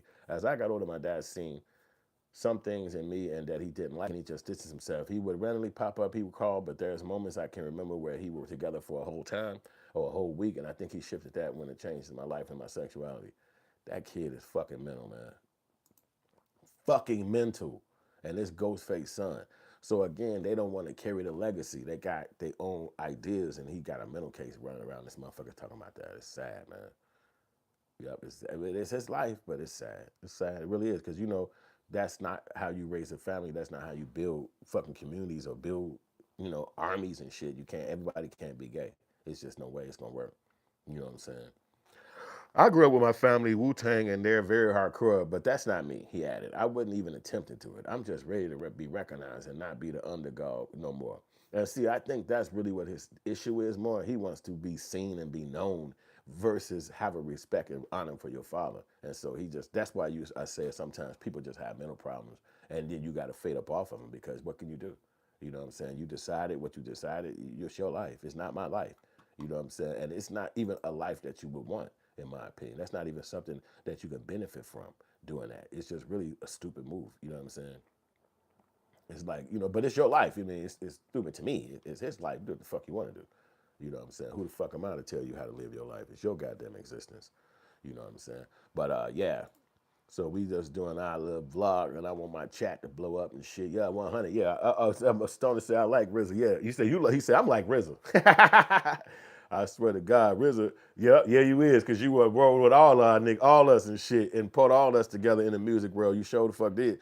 That's why I wish you was able to stay in Chicago, boy. That'd be just, man. It's just the way things work out. You have to always be ready to adjust and move and switch with things. And that's something that you don't be one to always do. It's like, damn, I got to switch up. I got to change. Fuck. And that's really what it is. Because if Stoner would have been still in Chicago, man, it'd be so different. I probably would still been on tour, because to think about it, I left the tour and my car crashed. And I've been out ever since. And now I wish so many times that I didn't leave the tour. I wish, like, oh man, why the fuck did I leave the tour? But I did, and now my car gone, and I'm trying to rebuild and everything, and it's like, man, God, why that was a decision, but I guess me and bro Bullet wasn't really locking in with each other every day, and it's just you around somebody more than you seeing your girl. So it's like you're around a person when you wake up in the afternoon, when you go to bed. It's just a lot. It's just too much, especially my age bracket. I'm a lot older, so I'm not in the old jump out and fight on the side of the road bracket no more. I'm a lot older, so it's like, I just want, for lack of better words, I just want peace. Like, I'm not jumping out the crib. And then if I got on that mode, would nobody want to fuck around with me? Because I do have that mode, but I just trap it away. I don't fucking live like that on a daily basis. But if I pull it out my ass, everybody, oh my God. And it's like, what the fuck you talking about? I thought that's what we do. I thought that's what our friendship was. I thought that's how it is. Oh, you just want to be the person doing it. And I'm not really supposed to do it. So it's kind of weird how those dynamics play out. You just never know. But you know what I'm saying? That's crazy that Rizzo's son is like that, and it's crazy. But I guess he ain't gonna bring him no kids. He ain't gonna bring him no wife. He want to be with boys, so it's just his world. That's what they do to TV and all that. They try to trick you, and the kids that don't really have a lot of intellect and smarts, they fall for the trick. And you're supposed to teach your kids, hey, it's tricks, man, it's tricks. But they just people. So what the fuck if they, if they fall for it, then what can you do? You can try to bring them back to understand it. You could try to talk to them, but it's technically their life. And some people just be into the trick, like I don't give a fuck. I'm in love with her. Like this girl fucking around with you, boy. You gotta chill. No, man. And then next thing you know, he got his ass jumped, and you like, what happened? Man, I was over at the crib, some niggas came over there, but I didn't know it was gonna be that many. And you like, wow. Yeah, yeah. I'm going to the next one, bro. I'm gonna have my shit together this time, but I don't think I'm gonna be riding with motherfuckers no more, because that's really what the problem was. I was putting in too much, and then you don't get respected when you put in too much like that. I didn't mind picking people up and doing all that, but really, I understand at my age, we're all men. You're supposed to be doing it for yourself, because if you utilize me for any capacity, you're not gonna respect me. You're gonna look down on me and be like, yeah, that bitch ass nigga. You know what I'm saying? And then that'll turn us into enemies when technically you ain't even supposed to be around me. We're grown ass men. You're supposed to be doing your thing. I'm doing my thing. We meet up at the spot. And that's how we get together. And you leave when you leave. I leave when I leave. We don't really be around each other on no negative shit. Oh, Stone, that's you right there. This you right here. You as the person that initiated contact, you just withdraw. Like, okay, you have a nice day. That way you can calmly get to the next person, because it's without never wasting time. They got one more. Can you do one more for me? I'm different. Just one more for me. One more. Woo! Double bubble. You see that double bubble? That loud ass fucking thing coming, man. You as the person that initiated contact, you just withdraw. Like, okay, you have a nice day. That way you can calmly get to the next person, because it's without never wasting time. They got one more. Can you do one more for me? I'm different. Ooh, I'm different, boy. That shit always work. That rich ass white man.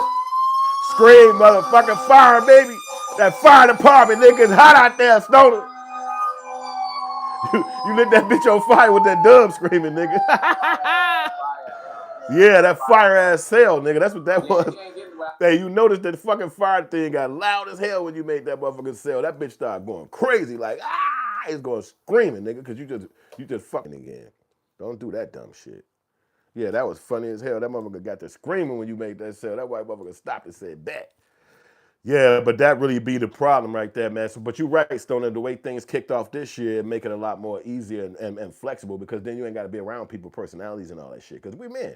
We're men, and that's just going to be a problem. Me and my little brother just had a big-ass argument, like, I think about a week ago. Crazy fucking argument. And we literally around my mother, sitting around my OG. And we had a big-ass argument, but I had to tell my little brother, like, look, we're not around each other a lot. If we're around each other, hanging out, we can get to know each other's personalities. But if you spend 10 fucking years not stopping by my crib, and then you pop up, we're gonna probably not know each other's cliques and quirks. So you could say something wrong, I could say something wrong. So that's where respect come in. It stopped being like, let me say this to this motherfucker, this is how I feel. Respect kicks in. Because you're not gonna do that at your job. You're not finna go in there and say, down Jeremy, I'm telling your stupid ass we have to have this forum, and you keep you're not gonna do that, you're gonna show them respect. You're not gonna do that to the gang niggas. Man, what the fuck you bitch ass niggas standing right here for?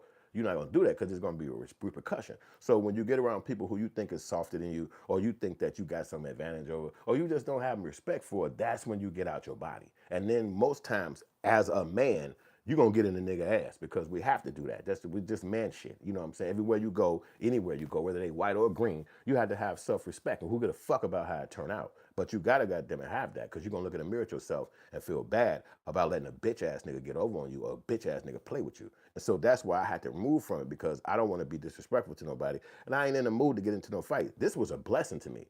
Going on the road, hustling my music, getting into the music thing, all of that shit is a blessing. So it's hard for me to turn my blessing into a anger, into a competition, into I don't like this person or I got a vendetta with that guy. It's dumb. To me, all that shit's dumb. I'd rather beat you with my work. If you cold, you do what the fuck you do, then show up to the line like we gonna stand up in a fucking race and then put your shit there and put my shit there. Or let's pull up our websites. You pull your shit up, I'll pull my shit up. Or let's put our movie on. Let's put our music on. That's the competition. If you ain't got that competition, you ain't even around me. You're not even in my midst. So what the fuck you talking about? If I feel like I gotta slap the shit out of you, then I know I shouldn't be around you. Why? Because you don't even have product. You don't even have the products. This is product right here. This is product right here. So I'm just keeping it and wearing it myself. But when I had the other ones, which I still got some sitting right here, these are fucking products. So if you, and this one I wear though, this is one of my first ones. And you can see that that's actually stitched. This bitch is actually stitched. You know what I'm saying? This is actually stitched on here. This motherfucker's actually stitched on here. This is vinyl right here. Like we literally got product and I got mad shit in this damn, over here. Like, come on, man, what are you talking about? Like dumbass shit, like blank hats. I still got hats I ain't even put shit on. This the one with the new logo, the Selfmadeology. This one I ain't even printing on yet. You know what I'm saying? So we working. It's like that. So that's the competition you gotta have when you come around me. You can't just come around me and shit and try to get me to have a physical fight with you or do some kind of talk tough because that's not benefiting me. I don't give a fuck about how you feel about what I'm doing in life or what I like to do or who I am or what a bitch I date. Go on about your motherfucking business. It should be about money. Are you creating shit? Are you making things? Are you promoting something? And I had to learn that when I was around my brother recently, and I'm not even talking about, I haven't talked about that, but just to talk to y'all about it, I had to learn something. I said, damn, you know what? And I'm 52 years old, still learning shit. And I said, damn, I just realized I learned something. You're not supposed to be around people if they got little bitty kids. We can't be friends because my kid is 31 and 23. The youngest is 23. So how the fuck we even in the same mix? We not, unfortunately, we not. And if I don't have the same shit you got, we shouldn't be around each other. It's gonna make us have unmitigated jealousy. It's gonna make us find reasons to hate each other. It's gonna make us find reasons to not like each other. So as men, we understand that and you say, oh, they gonna be there, I ain't coming. It's his crib, I'm not going. Oh, they finna get drunk, I don't be there. Oh, y'all finna, what. Oh, for instance, buying food for everybody. Hey, I got the dinner. It's on me. I'm gonna pay for it. And you sitting back like, oh, I didn't expect you to pay for my damn food. But they not paying for that food because they want to help you out with food. They're paying for that food to put you in a position where you owe them or where they think that you have to give them some kind of respect. So I had to learn. And I felt like this too. If my brother acting like this, what a nigga in the street gonna think? So I say, no, you can't buy me food. I'm not eating that shit. Why? Because that's gonna make you think that you have some kind of leverage over me or make you think you can say something to me or you can get something off your chest or I'm getting on your nerves, I'm bothering you or something like this. And so it's like, that's gonna be disrespectful to me. So that's why me and Bullet really couldn't go no further because it's like, we about to get into a motherfucking physical thing. I don't know if you understand that, but I don't have no more patience. It's either whoop your ass or stay the fuck away from you. Now me and Bullet cool as hell. He actually got my DVD burner, my CD burner. Like it's no problem. Cause why? We not sitting in the same car with each other 15 hours. Then we going to bed in the same building. Then we taking shits in the same hotel. We ain't got no time away from each other. So if you got a fucked up personality or if I got a fucked up personality, we're gonna clash. But if we spend time with each other, it's cohesive. I don't need shit from you. You don't need shit from me. We're going to be able to be around each other maybe a little bit better. But if it's any disrespect, it's going to be a fucking problem. And that's just how it is. No matter how you look at it, it's going to be a goddamn problem. So that's why when you get a certain age, you learn these things. Like, no, don't buy no damn food for me. I ain't getting your car to drive no motherfucking well.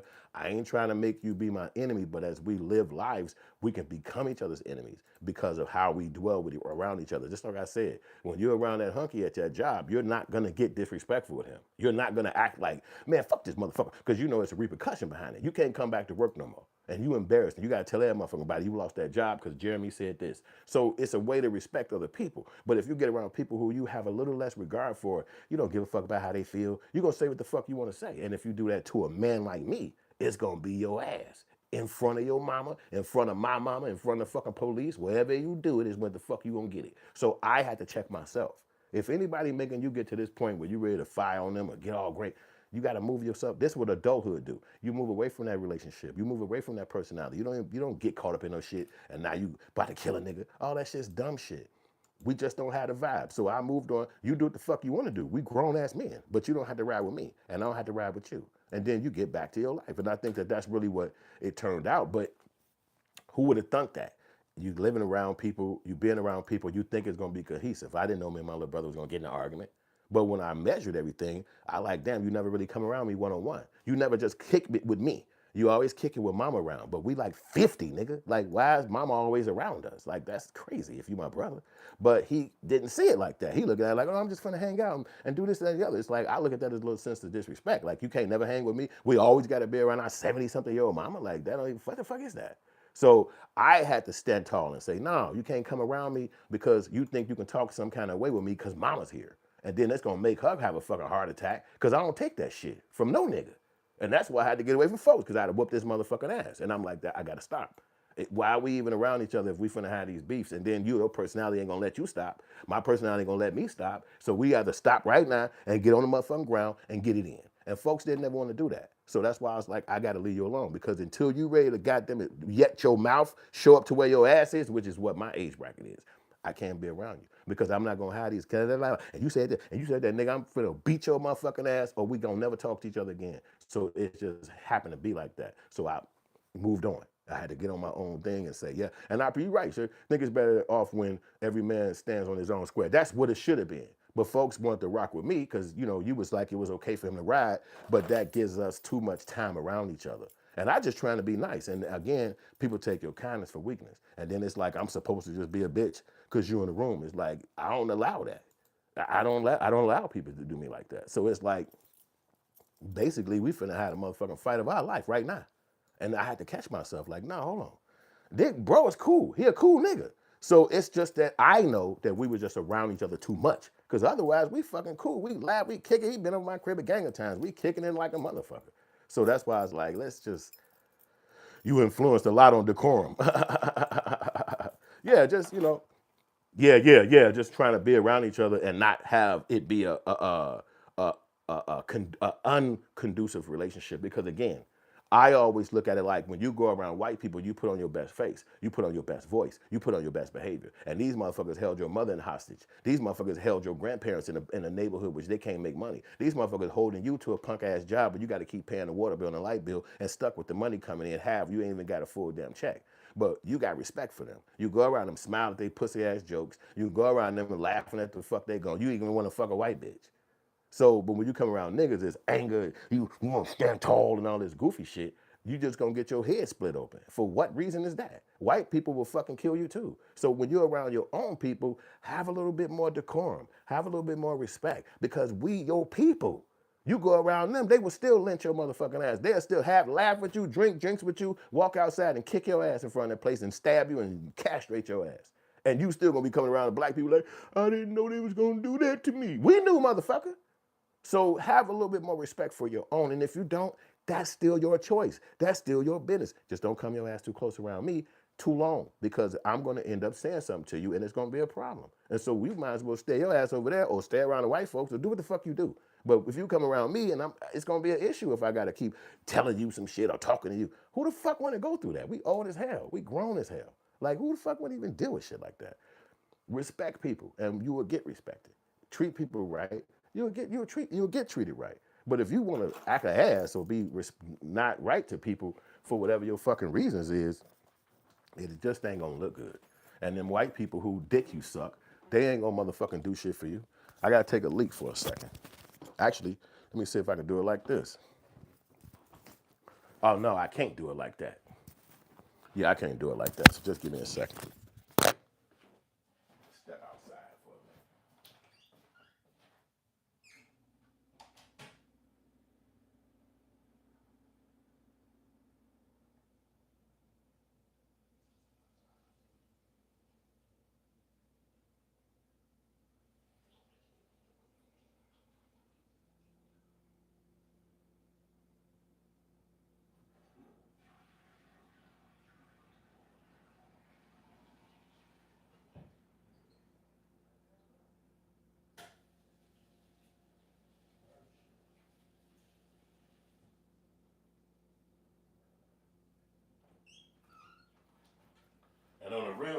that's why I think YouTube is a better grind. It's a better job. It's a better hustle.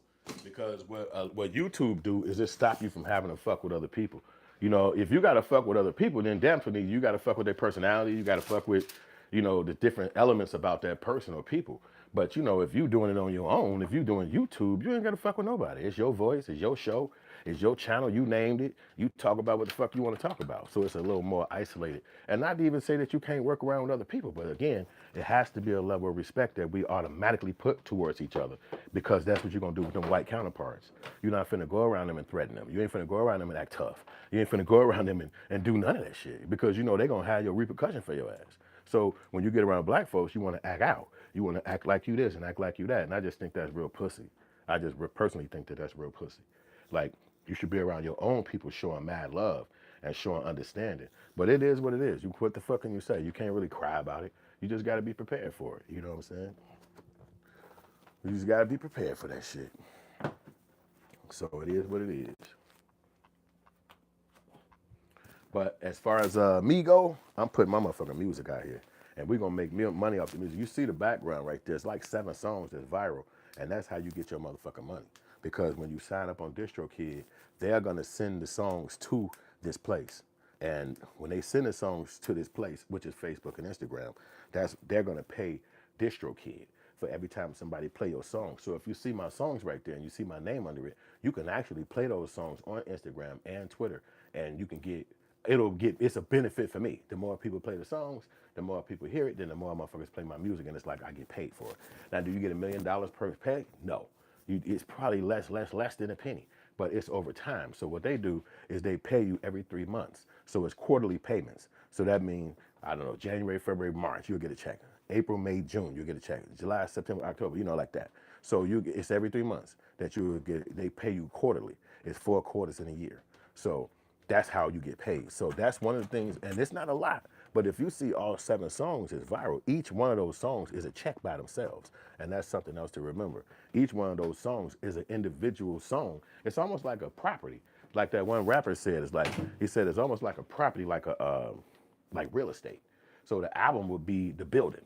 The album is the building, and that's your real estate. And then the songs is a condo. Each song is a condo. And so each one of those songs is going to build up its own rent money. It's going to have its own person living in that apartment, or each person going to like that individual song. It's from the album. The album is the building, but it lives in the song lives in that condo inside that building, and that's how you can get paid. So the more buildings you got with the more songs on it, the more money you're gonna make. Because a song can go viral, or a song could even get bigger than viral, be on TV. They could fuck around and sell millions of copies, and that's your money that you're gonna get. You know what I'm saying? So, but we are grateful for all the shit that we grinding to get and bringing up and pulling up. But I've been sitting out here fucking around on the internet for so many years, and I guess that's really what came across my mind. Like, I met my wife on the internet in 1998, and we be thinking about the years. It's been like 27 years now. We still together. And so I think about the internet, I'm like, damn, we were so ahead of our time with this fucking internet shit. Because we was at that time, it was just a joke though. We was like, we should have a website, a dating website. We probably one of the first people who met on the internet. And maybe about a year or two later, they was putting out Match.com and all these other websites. I'm looking at my lady like, I told you we should have did this shit. But at that time, to build a website was like $50,000. It was no Google and all this shit to do a website easier today. That didn't exist. So it wasn't no way you could just go make a website. You couldn't do it. It wasn't no Fiverr, and none of that shit even existed at that point. It was just a dream, a thought. And you didn't have the money to go do that shit. So again, it was just a fucking thought. But white people had the money, so they was busting out all them dating apps and shit, even to the point where they was talking about Christian dating apps and shit. It was crazy. I'm like, damn, these motherfuckers taking the internet by storm. You know what I'm saying? But yeah, because the internet been around for a long ass time, but we was utilizing that shit in our 20s. We was in our 20s back then. So we didn't know what the fuck was gonna happen in our 50s the way it is today. But it was like hip hop. Everybody was saying hip hop is not gonna last. Hip hop is not gonna be around. Hip hop's still here to this day, right now. So it's the same thing that they were saying about music. Like, that shit not gonna last. Ain't nobody gonna be listening to music. Ain't nobody gonna be doing that and doing the internet. Now everything is on the fucking internet, from music, porn, movies. All this shit was far-fetched that would it be on the internet. Now it's not even a question. That shit definitely on the fucking internet. And you can definitely be a part of it if you want to. But that's what made me think about it. I said, damn, You done had this puss ass internet for so many years, and you seen these little goofy ass niggas, they out here streaming and shit 24 hours and they making money. What the fuck you gonna do? And I'm like, do I want to stream all goddamn day? What the fuck does that even mean? You know, as I start seeing them and doing that shit, they really younger than me. They're like 20 years old. You know what I'm saying? So basically, they weren't even born in 1998, and that's a fact. So, I mean, then I'm thinking to myself, like, well, shit, how could somebody who wasn't even fucking born be doing some shit harder than you, and you was doing this shit when they wasn't even fucking born? Now, obviously, I didn't know the internet was gonna be what it was, because I'd have been trying to stream back then. But who the fuck know what anything? When you put it up, it turns down. It hits the turn down button, and it cuts off the fucking screen. Some dumb shit. But anyway, that's what make you think about it. Like, damn, all these motherfuckers. So the music game ain't going nowhere. It's still here to this day. So why not do exactly what everybody doing? If streaming is the motherfucking hustle, then streaming is the motherfucking hustle. And I'll be on this bitch all motherfucking night long. I'm trying to do it like they doing it. You know what I'm saying? Because I just don't like the results I'm getting from pussy ass Instagram, Facebook. And I don't like that shit. They are bitches to me. Those are goofy ass people who started them fucking platforms, and they trying to tell a motherfucker like me, who raw as hell, cold as hell, create my own everything, that I can't get nobody to look at my shit. That's dumb. I can't listen to goofies. Them will be the same goofies in the school telling you some dumb shit in the class, and it's like, you was a dumb motherfucker. Get your goofy ass on my damn face, bitch. And so these are the motherfuckers that's running them damn programs. Somebody like that, because you know it's like that, because we black people, we could create our own fucking program. They won't let us. You got to go through their shit. So that's the thing. Even if you do get a program, who the fuck finna look at it? Because old boy got a program. He's Isaac Hayes' son. He got a fucking platform. But you don't hear about that shit. You hear about white people platforms. So it's like, you know, I know this their country, but that's why you could talk about them. It's their fucking country. That's why I don't be understanding why these slaves be like, oh, don't say white. Don't say white. Don't say the word white. Get your bitch ass out of here. You scary motherfucker.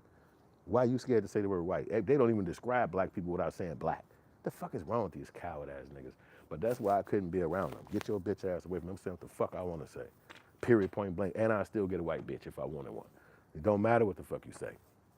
But as far as skits and shit go, that's another lane that everybody doing. You could put your music on skits. A lot of the skits that you see is like Jack Funny.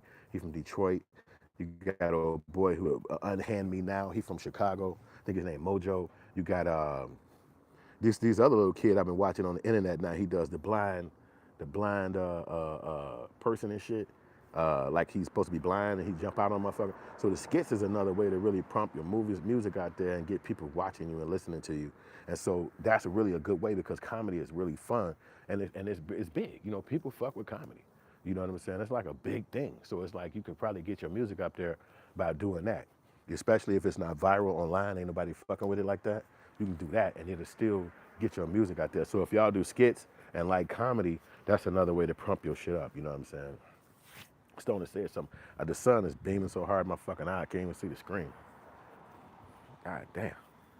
Sun going crazy. I ain't bullshit. It said, bro said, I had somebody tell me if you keep on saying white, they gonna put me in an orange jumpsuit. That's so funny. They slaves, bro.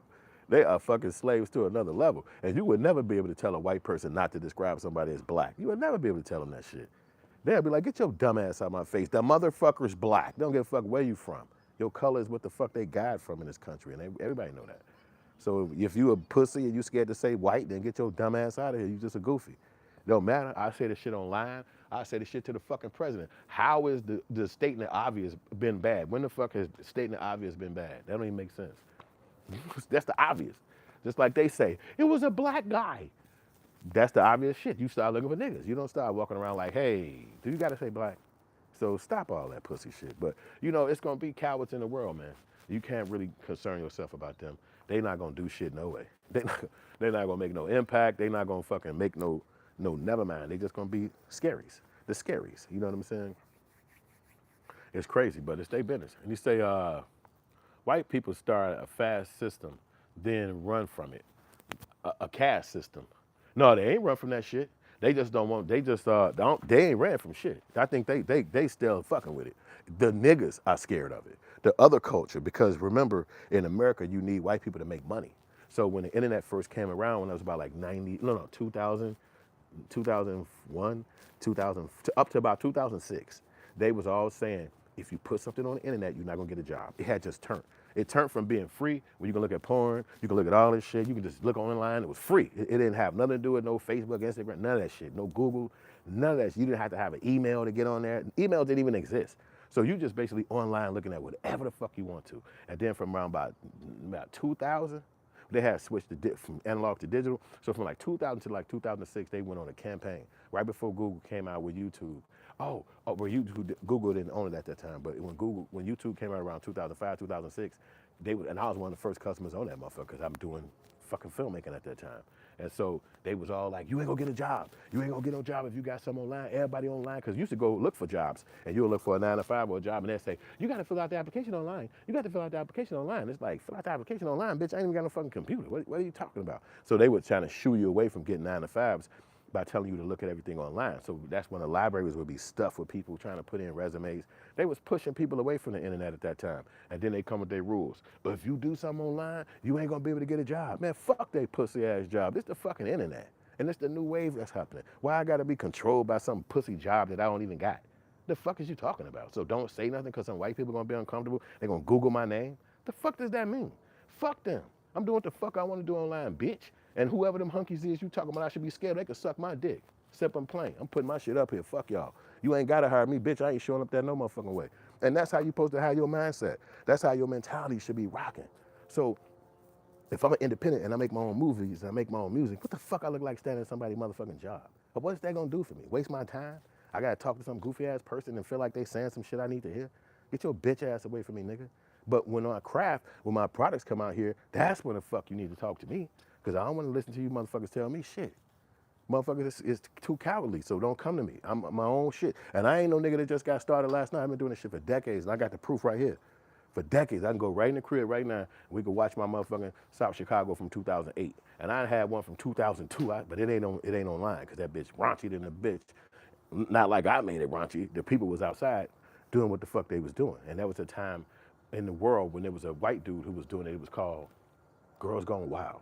So that was all over the TV. They used to have infomercials, which means when the TV show went off, they would play like an hour infomercial. And it was all kind of infomercials, but the one that made it real famous when this white guy was like, hey, Girls Gone Wild. He was at a beach talking to bitches. You got tired of seeing the commercial over Wild.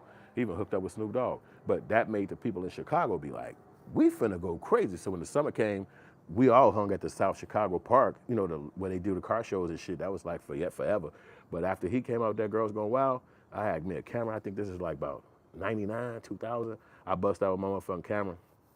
Bitches showed every nigga you could see fallopian tubes in that motherfucking camera. That you could literally see fallopian tube holes spreading that shit. It's fucking 2, 3 in the morning. I got the camera. Everybody showing me love. Like, Hood, you got the camera, nigga. You going? I'm like, hey, boy, these bitches going dumb out this bitch, nigga. And that's what my young years was. And then when I finished the film, I was able to sell that shit to everybody who heard of it. That's why I went to school, film school. Because everybody who heard the motherfucking movie was like, who heard the music was like, who watched the DVD was like, nigga, I love that shit. Buying the shit, it wasn't a DVD at that time, it was a VHS. So we had to copy it that way. But then eventually we got it on DVD. I made money off that shit like 10 fucking years, man. No cap. Just that one DVD, I made more after that 1 year, but that first one was like a fucking game changer. It made me want to go to school for filmmaking because I'm like, God damn, I made a project. It was, if you call it viral now, we just felt like we call it the bootleggers got it. That's what we called it. It got bootleg. So that was the word viral for us. It got bootleg. So that meant they could copy and so that was really a great thing to happen for your film, because at first I was mad at that shit. Like, they bootlegging my film, I'm not making that much money, what the fuck? And so one of the other filmmakers told me, he said, if they bootlegging your shit from your town, he said, then that's something you should be proud of. I said, oh shit, damn, that's another way of looking at it. And that's how I did it. I looked at it just like that, like I'm proud of this shit, man.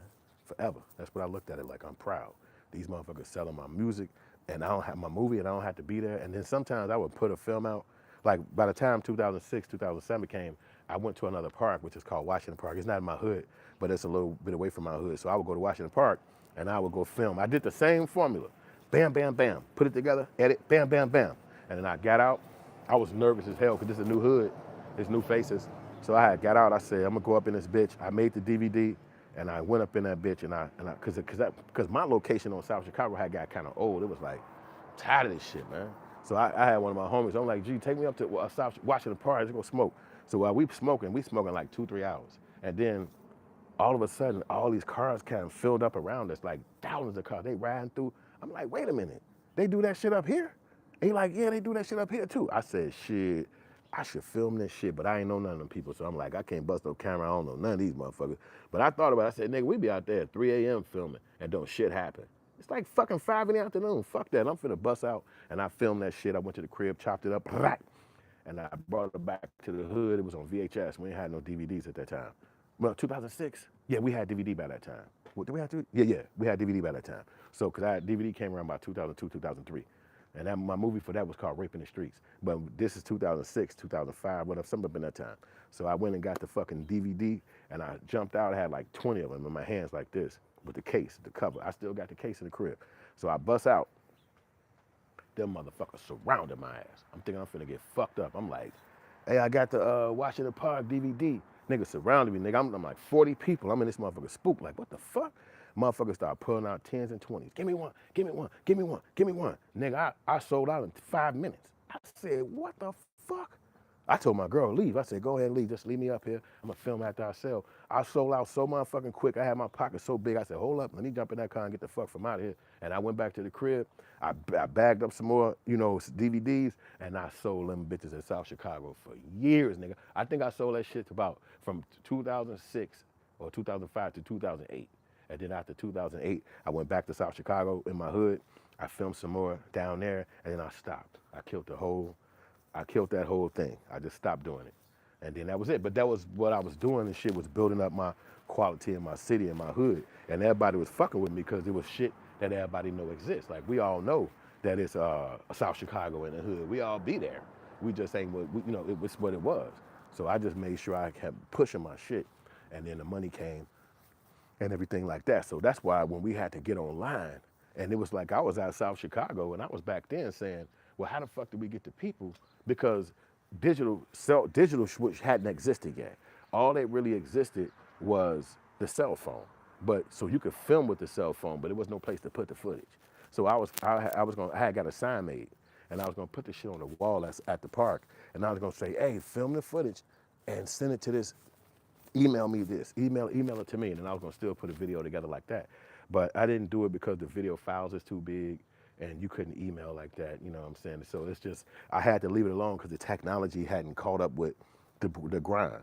So then, that's what that was. And then, I just kept going, and I went my ass to grad school and got the MFA in filmmaking because I was like, I just really want to be a filmmaker and shit, you know what I'm saying? And then eventually I ran into Stoner Mac. And that nigga put me up on this music shit, and that's why we here talking right now, because I got a fucking music channel. But I just look at it like never stopping, like never giving up, never quitting, and then you just meet new things come about, new things come around, and you utilize that shit to the best of your ability if it's something that you want to fuck with, you know what I'm saying? So that's what I use, technology. And I was mad when that technology didn't work out back when we was young, because it was like this killing the fucking thing.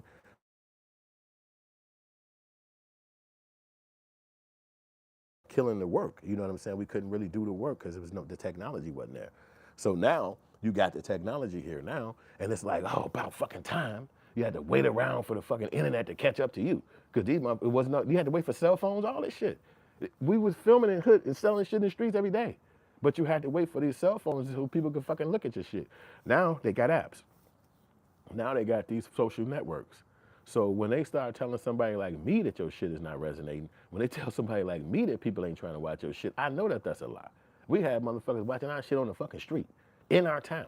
So just like I like everything that's going on in LA and New York and Atlanta, and I want to see what's going on, they want to see what the fuck is going on in Chicago. So why is it that our products can't sell or can't reach these people? Because these algorithms are locked in and locking your ass out. So then it's something to be spoken about. I know white people doing it, but we have to speak about it because it's not right. It's like, damn, so I could just basically spend my whole fucking life creating my ass off and nobody gonna see it because some Caucasian decided that his platform won't push it. Well, that's why I open my own shit. I own Hood Films. I own Selfmadeology.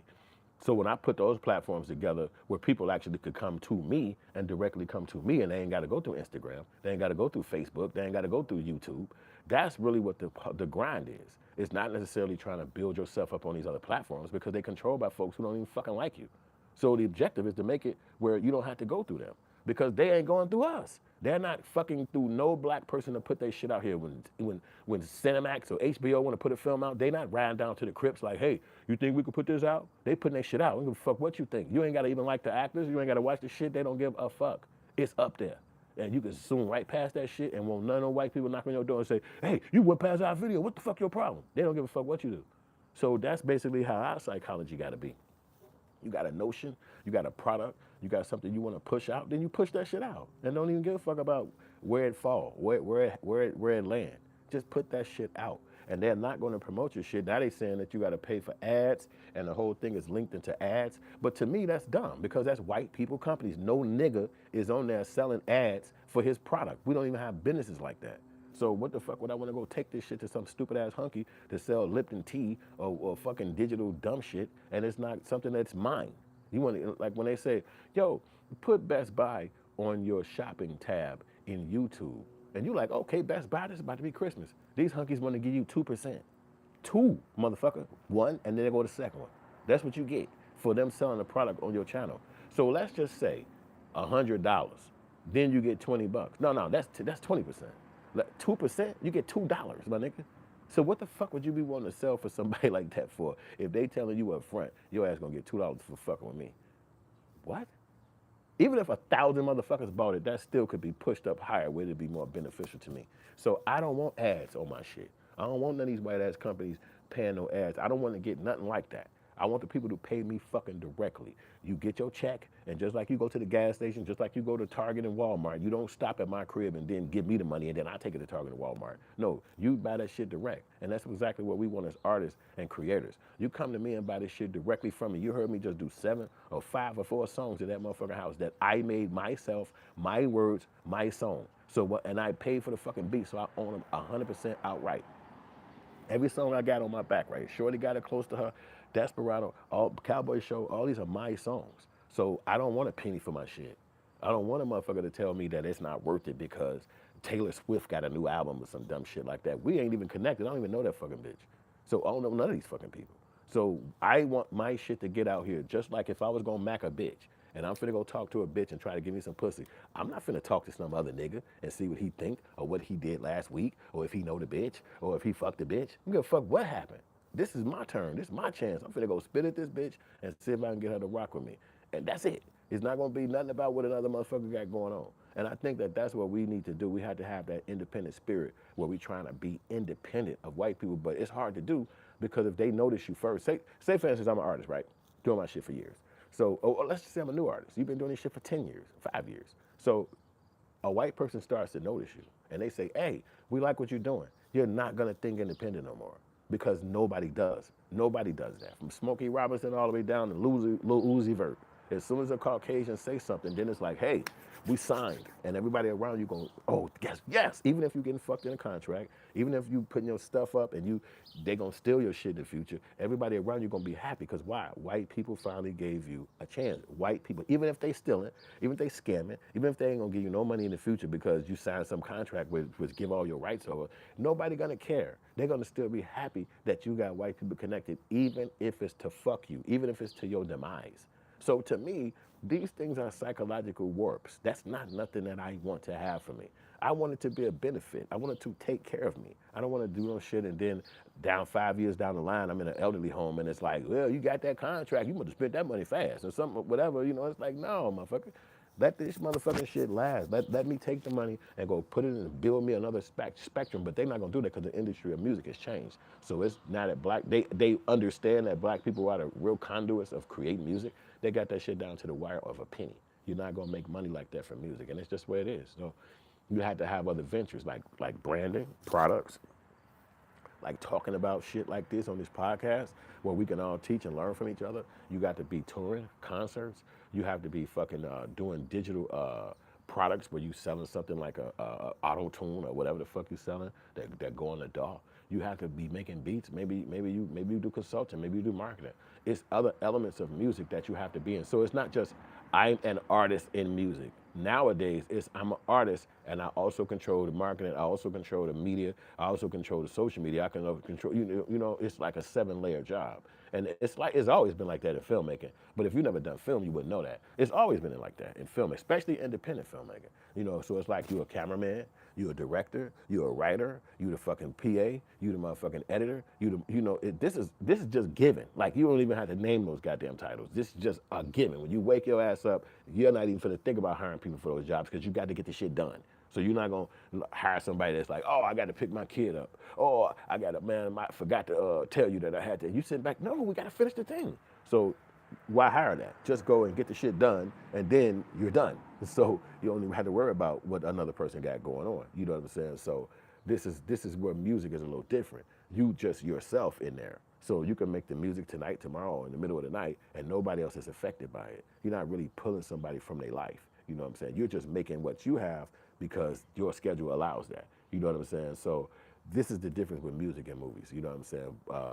But now in music, you have to wear more titles. You have to be mixing your own shit. You have to be looking up your own beats. You have to be trying to find out all of the paperwork and the business side behind the music. Like where do you get the rights, the trademarks or whatever? Where do you get the mechanical royalties? Where you get the other kind of royalties? All of this shit. Who's these company names? The ASCAPs, the BMI. It's a lot of shit to do research on to be in the music industry. But then you also have to make the music if you're a musician. So as an artist, you need to just learn all these things. It's not beneficial no more to just not learn them and then hire somebody to do it, figure out if another person can do it. It's just not like that no more. It's more like you need to go ahead and be doing this shit yourself. You need to be grinding. You really do need to be putting some time in, grinding at this shit and doing it yourself. And that's really what a lot of the music industry is. I've already worked like that a lot of years as far as being an independent filmmaker. So it has been nothing to really shock me. You know what I'm saying? This is what life is as an artist. It's all on you. You know what I'm saying? Which is nothing wrong to me. But the problem is getting it out to the people. When we were younger, we was able to hustle the streets. We was able to get it out to the people. Now you older, and the older you get, the more sophisticated and algorithm lick that they become. Those apps become. And so now it's like the only way to get your shit out there is to hook up with these motherfuckers and let it sit there until they tell you that it's going out to the people or whatever.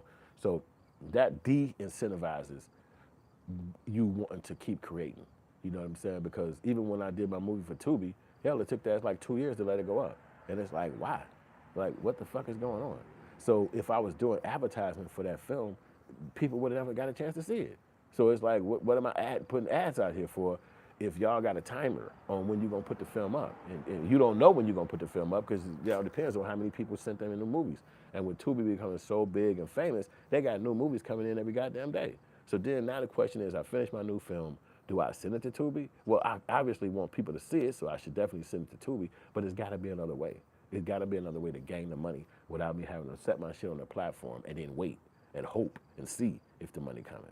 So all of these things is what crossed my mind as I am a person that's a creator trying to continue to build my brands. It crossed my mind.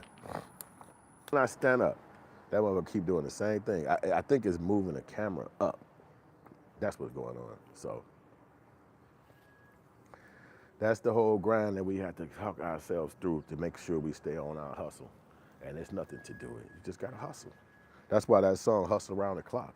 And I got about 9 motherfucking songs about hustle. And I would play them, but like I said, if the beats are trademarked, I won't be able to play the beat. I could play my voice, I could play my sound of my words, but I can't play the beat because if it's trademarked, they're gonna be like, you can't play this, it's trademark. You know, that's what it is. I'm sorry, copyright, not trademark. They're gonna say, you can't play this, it's copywritten. So I don't know what you call yourself doing. So that's that whole dilemma. But as we work through this game, man, we just gotta keep grinding. I like it so far. I think I jumped on at 7 a.m. That's when I jumped on about 7:06. So I said I'm gonna try to do 8 hours on this bitch and just talk my shit and just have some fun because I think that that's more like me. You know, I'm not the kind of person to sit back and edit these fucking videos. I already was an editor in my life for years, editing movies. That's why I got a movie on Tubi right now. That's what I fucking do for a living. So I don't want to be editing no fucking YouTube videos, sitting up. You know how fat you get editing? You wouldn't even know how fat you get editing every single day, month after month after month, and day at night, winter, summer. You know how fat your ass get editing? I can't do no shit like that no more. So it's like I'm finna just motherfucking just stream, and that's it. Fuck all that editing. I've done 8 hours of gaming streaming, so you doing this is fire. Oh wow, I didn't know that. Yeah, I've been hearing about that gaming shit because I got on Twitch and I did a little video yesterday on Twitch, and so and I actually hooked up my Twitch to my OBS studio. And then I was trying to connect them all together, but I'm not so savvy on that shit. So I couldn't get them all connected. I got to look at another YouTube video. And you got Twitch, YouTube, and Facebook and all of them connected at once. So when you put one live up, they'll play it on all the other platforms. You know what I'm saying? And I see academics doing that, Castanat, all them people are doing that. But I just know that them niggas ain't as talented as me. They ain't got the skill level. They ain't got the life experience. They ain't got none of that shit. And a nigga African. Motherfucker Nigerian or some more weird shit like that. I'm a black motherfucker off the south side of Chicago. Been in this bitch 400 goddamn years. My family, my motherfucking legacy in this fucking country. So all these niggas that been here in the last 100 years, 94 years, I don't want to hear that pussy ass shit. You can stream twitch.com, Xbox, and PlayStation too. Yeah, I know you was telling me that before, but I don't play fucking video games. I mean, I would love to try to, but that ain't my world. I mean, yeah, eventually I'm gonna have to, because you can't talk like this all motherfucking day for no fucking 8 hours. You know what I'm saying? But you know how it is. My son got the PlayStation, and when you go in there as a parent, like, hey, don't use that. Hey, man, that's my PlayStation. Blah, blah, blah. Boy, I got this for your dumb ass. Get out of my way. No. So I just don't really fuck with video games right now, and I'm sure I'm gonna get into it because I see that shit doing on Twitch and on Facebook. I be seeing you on Facebook too. I mean on YouTube too, playing games on YouTube. And I used to be into video games when I was young. I was into that shit heavy, but it's life. It stopped being fun. It stopped being something that I even know about. You know what I'm saying? But before, when I was young, boy, I love that shit. I would play video games all motherfucking day. But it was different. Like, you wasn't really sitting in the crib playing video games. They had them at the store. And then when we started playing video games at my crib, at my homie crib and all that, I beat the shit out their ass in them damn video games. Because just think about it. At that time, you had to go in the house to play video game, but everybody didn't have one.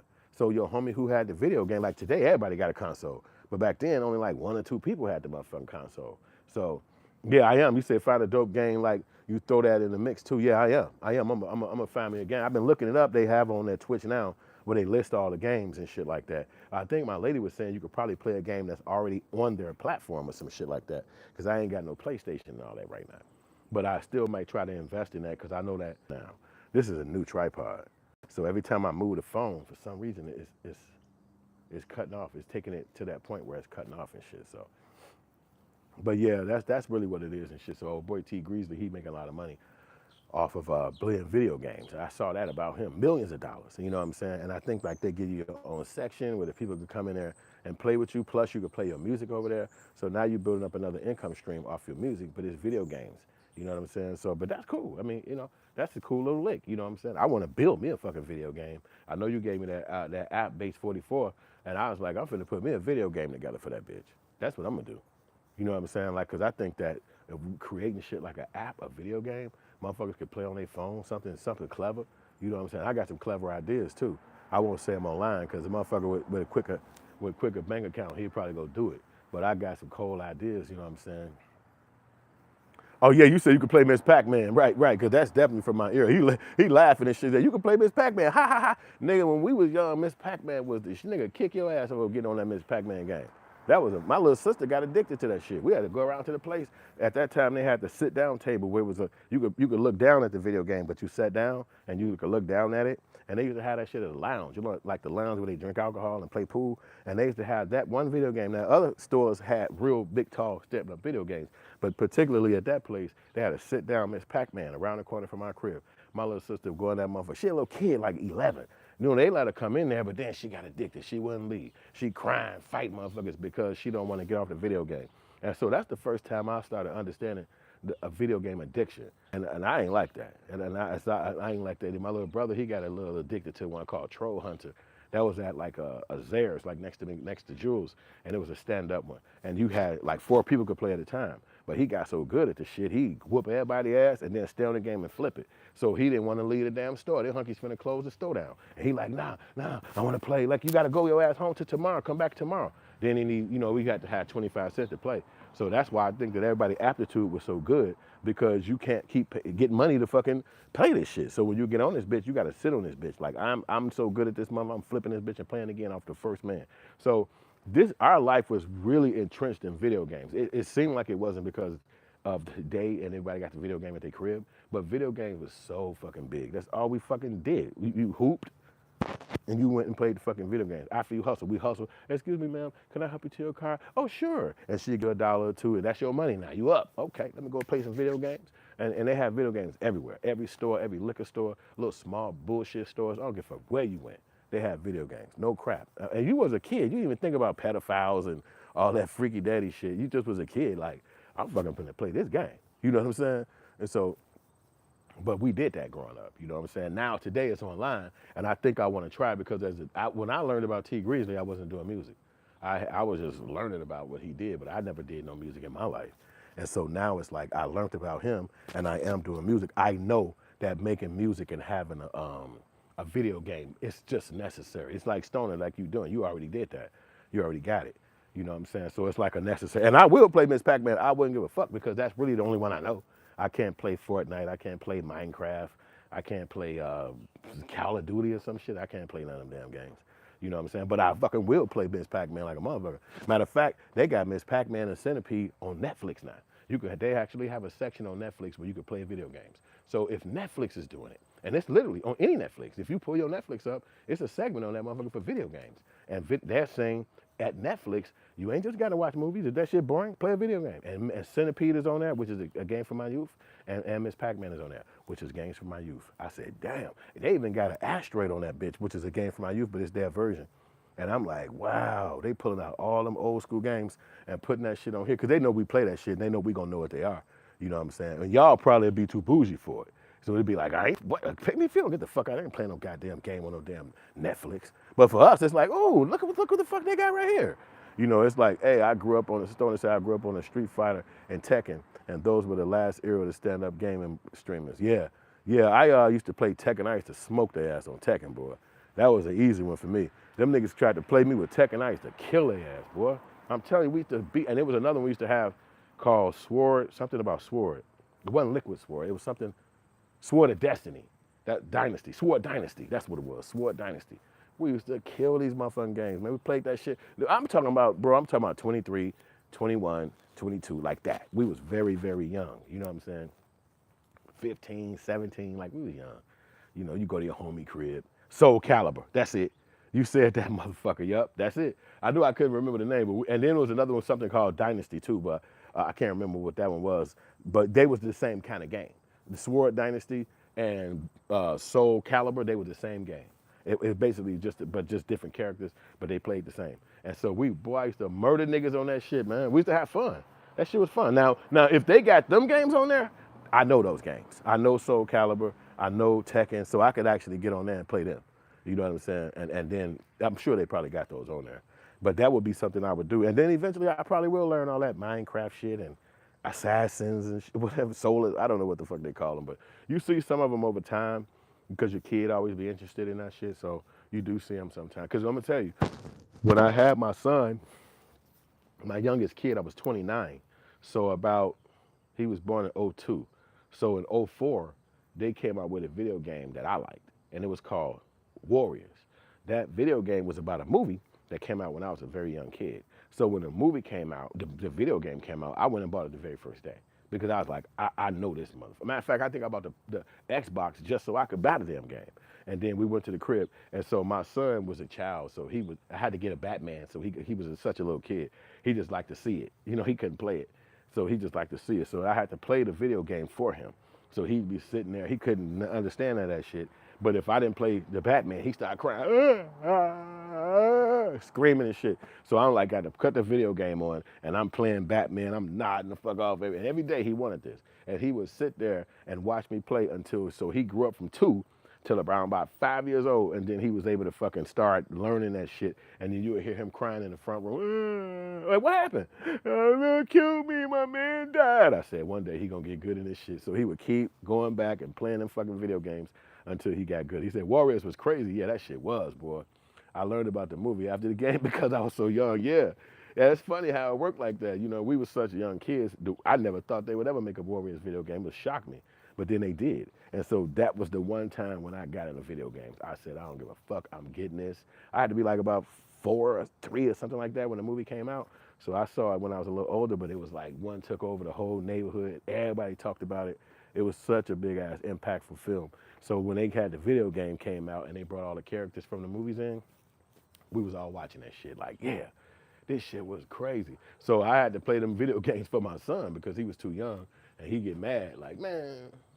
So I went on ahead and played that shit, you know what I'm saying? Yeah, I could see you playing fighting games, something for grown men. Yeah, hell yeah. We used to fucking do that shit like boxing, Muhammad Ali. Boy, I used to fuck niggas up in these games, bro. I did this shit. I did video game world. It's just you outgrow it because you growing around your homies. You know, you around your boys every day, Monday through Friday. We fucking bitches and just living like young niggas. And then you get grown and you rarely see niggas. And so, you know, more video games. It kind of like dwindle away. And then you see, like, as I got to be grown, yeah, I met other guys, like my homie and shit. We was going to New York one time, and this nigga brought his PlayStation. And I said, what the fuck you bringing a PlayStation to New York for? Oh, my homie, I think we was going to Atlanta or New York. He's like, man, my homie's up here. We finna play when we get in town. I said, dude, we like 32. The fuck you talking about playing a goddamn video game in another state? He was like, yeah, we go. And we play together. We play already on the internet. I'm like, okay. So we get to dude crib, he was talking about there in the basement. Dude got a big ass screen. He got his sons down there. They play, they ready. And I'm like, these big grown ass niggas playing fucking PlayStation, all these bitches in Atlanta, what the fuck? So it was kind of behooving to me. I will say that, man. And I was like, God damn. I didn't know niggas get this damn deep in video games. Like, we was in my hood doing we was like in our 20s doing that shit. Now in our 30s, we wasn't doing no fucking video games at all. Like, nobody. We bumping music or something. We barbecuing or fucking with bitches, but nobody was sitting around playing video games. Like, that just didn't happen. So, and one of my homies' crib, they did. And then around about 98, 99, we really stopped fucking around over his crib. And so we went to my other homie crib, and it wasn't never no video games. Those niggas didn't do that.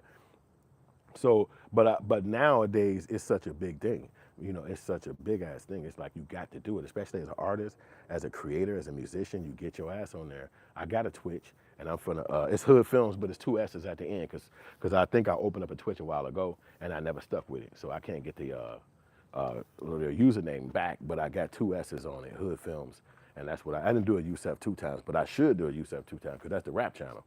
You know what I'm saying? And especially, like I said, old boy Kais and that, Go Speed, he said, I go viral all motherfucking, he said, I cut my shit on, and he said, I started with 1 viewer. He said, then it turned into 3 viewers. He said, after about 2 weeks, then it turned into 8 viewers. So he was like, this is how he kept going. Now, I don't know if y'all know about I Show Speed, but he's extremely rich, and he's extremely famous. He run around right now doing a tour around the country.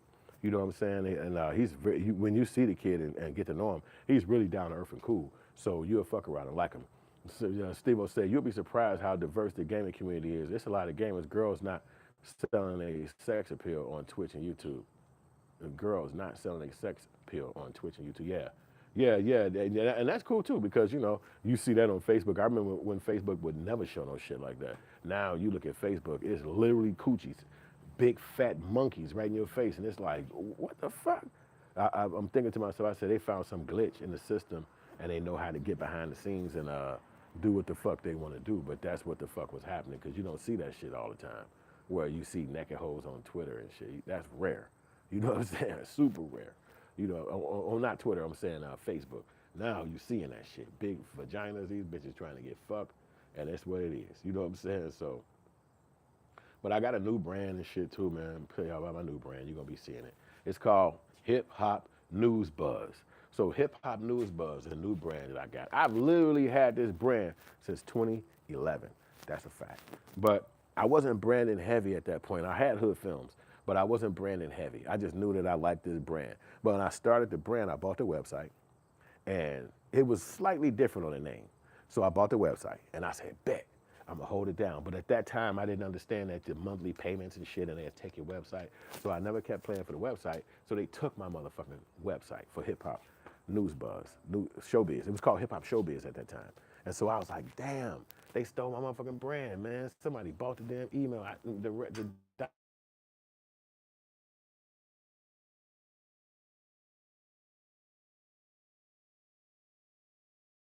called hip hop news buzz. The reason why I did these is because as an artist, a rapper, singer, promoter, you need to have your stuff going out online. So one time, way before I started doing music, I heard a white person on the internet. I think he was on TikTok at that time, about like 6 years ago, and he said, "You the way to promote." I wasn't doing music, so it was just something I learned about, but I never did music. He said to promote your music, what you should do. He said you should open up a channel on some platform, TikTok, YouTube, Facebook. And he said, have it be a hip hop channel that talk about current events in hip hop.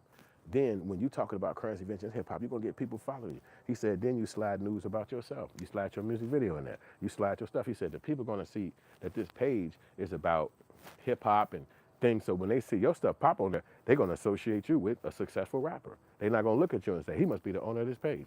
They're just gonna say, oh, okay. Just got to watch something about Cardi B and think with this other guy. I never heard of him. Yusef Two Times. Oh, okay. Now I'm saying something about Offset. So that's what I'm saying. So I had, okay, bam, I'm gonna open up this brand, and that's what that is, hip hop news buzz. And I just so I own every other element of it. You know what I mean? But I changed the name from showbiz to news buzz, and I said that'll be dope because technically it's news.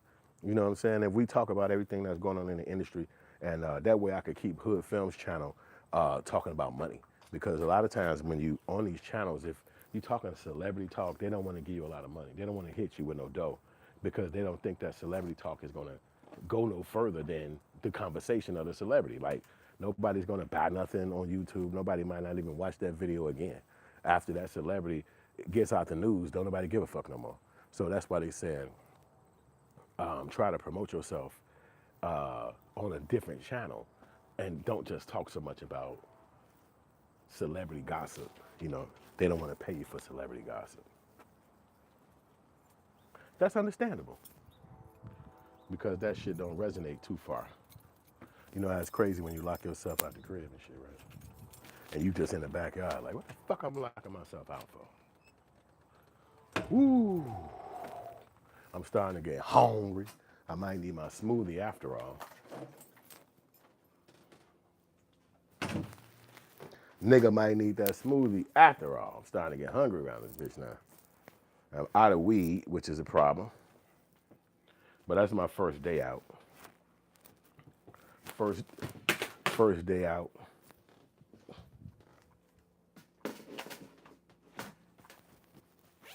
Yeah, the sun is beaming and feel good as a bitch outside. I love it. And you got to get it in where we from because there's no more warmth in a couple of weeks.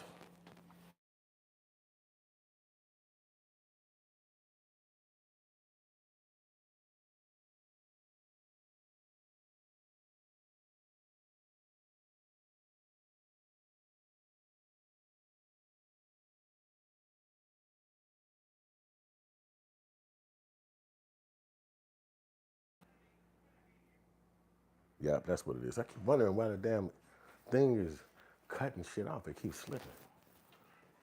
I don't really want to make no damn smoothie, man, but probably had to. I'm getting hungry and shit. And I don't be liking solid food in the mornings too much. Because you eat that shit for dinner. So I don't be wanting to wake up, eat some turkey or a burger, then eat a turkey or a burger for breakfast. Like, that's too much. So I try to start it off with fruit, like my father said do. When we get older, that way you keep your motherfucking ass in a little bit of shape.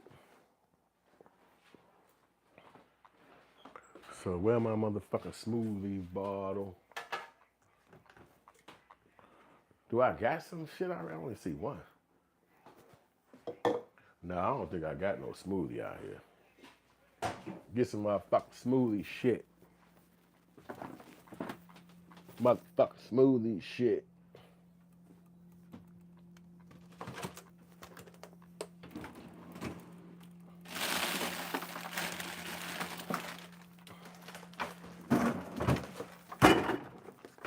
Eight hours of streaming Playing a video game, that shit sound fun, really. I ain't gonna lie.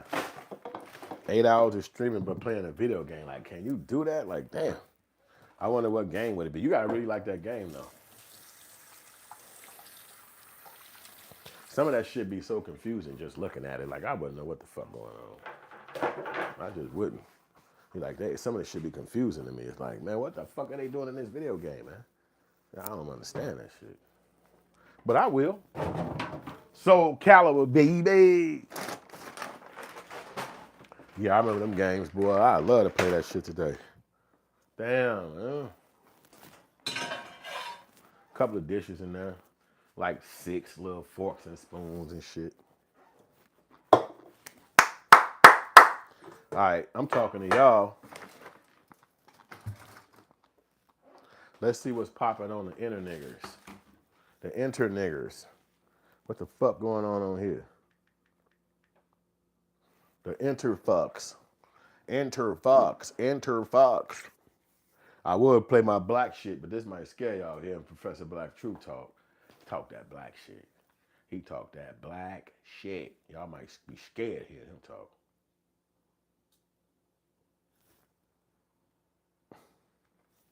Fellow soldiers, I'm the professor, and This is the moment of truth, bitch. there's bones in here. They melt. They melt. They do. Did you ever have to be like, baby, no. Oh yeah. Madam Vice President in my backyard, and I'm Here it is, spinning dumb pizzas. It appears to be.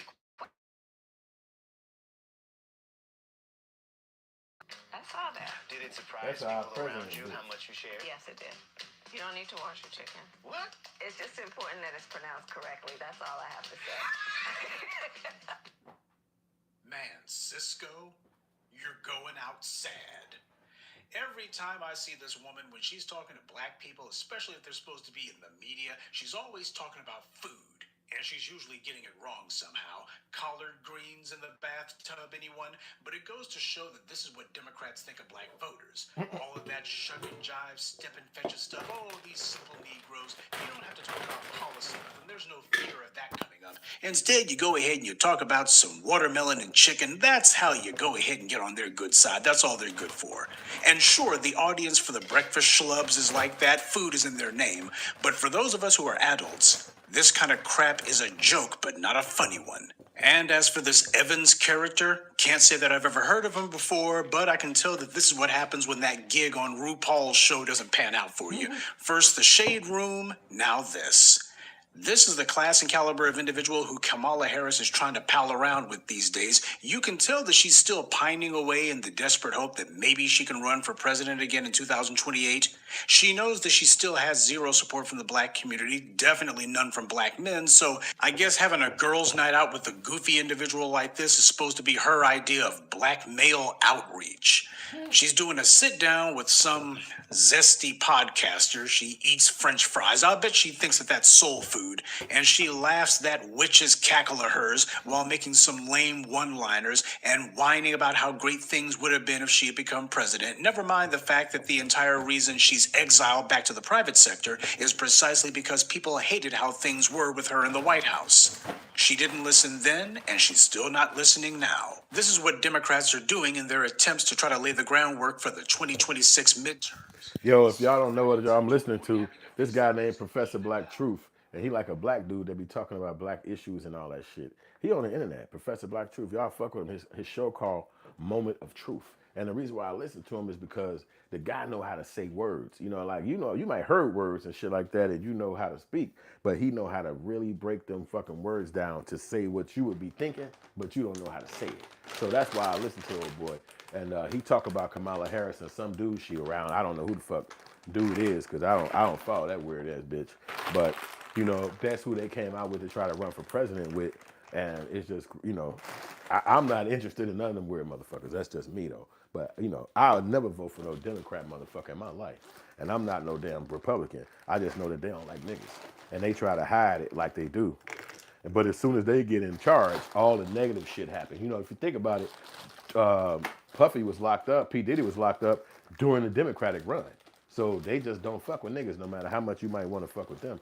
They don't fuck with niggas. They got his ass locked up.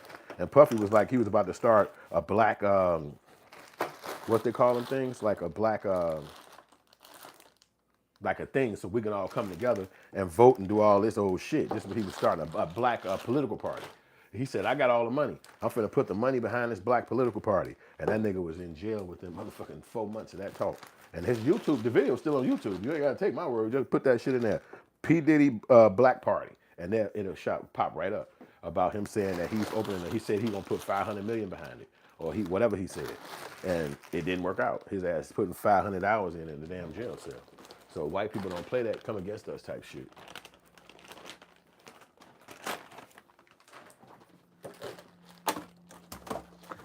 Woo! Man, that shit feels so much better now. And y'all have gotten me a lot more comfortable with putting myself in front of this camera. That's another thing I appreciate y'all. Let's get back to Professor Black Truth. Y'all can listen to me talk. I got about 5 hours left to go. So let's listen to Professor Black Truth talk his shit while I put this motherfucking thing together. Flip this camera. Yeah, I could actually move this closer. Hopefully this shit will not fuck with my camera. All right. Let's zoom it down. Let's let Kamala Harris. Kamala, as they call her. They're terrified of doing so. And that's a large part what's killing their party. The reliable bootlicks who they prefer to run to their little safe spaces and chat about this or that, these people have as much credibility as a rodeo clown. Though I gotta say, I've seen rodeo clowns with far more dignity than this idiot. But the Democrats aren't alone on that one. Just to show that these people are literally two wings of the same buzzard, thank you, Tarian Rain, here's another influencer, a guy named Xavier DeRusso. This guy's entire shtick is that he claims that he supported BLM some point in the past. And then he claims that, well, he saw the light and now he's a conservative because he sees the truth. Just keep in mind, by the way, Tommy Lauren had claimed that she supported BLM in the beginning, though she couldn't provide any proof of that. These days, this Xavier character is running around for the white right, simultaneously carrying water for them and trying to sell the soap. But I'd say that from the way this guy looks and the quality of people he likes to pal around with, he ought to be using that soap and water on himself. These bootlicks never have an original thought because they don't think for themselves. Hell, most of them can't think. So they put on the tap dancing shoes and start performing for massa. In the case of this DeRusso character, he's part of that rump contingent who actually thinks that they're going to inherit Charlie Kirk's audience of deplorables. Now, riddle me this. When has the white right ever elevated a black mouthpiece to the status of a Bill O'Reilly or a Rush Limbaugh or a Charlie Kirk? Because it's the money that these... You damn right. Hold on, y'all. I gotta hit this motherfucking machine for my smoothie. Let me put a little bit more water in this, boy. Get that smoothie, go on for that breakfast. I tried not to do it, but it don't let you. Thank y'all for being on the stream. Holla at me in the chat.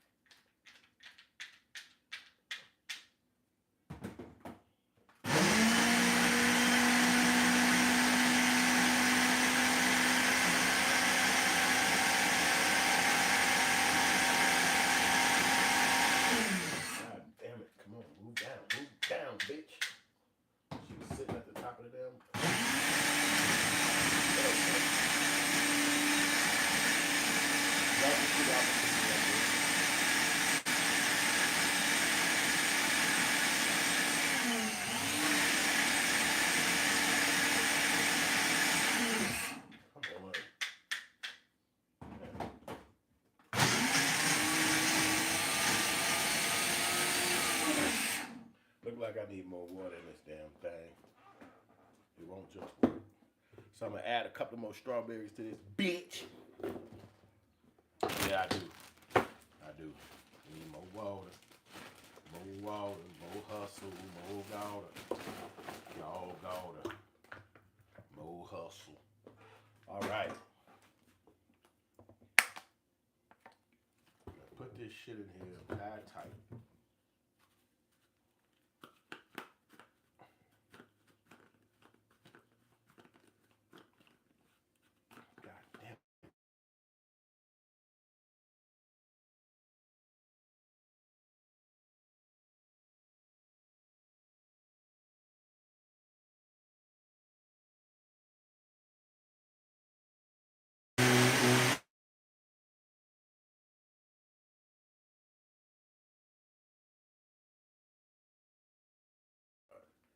tripod keep fucking up my shot. I'm gonna have to just take it off the tripod, and that'll be that. It ain't gonna work on a tripod, so. And my other tripod broke on me, so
My audio, yeah.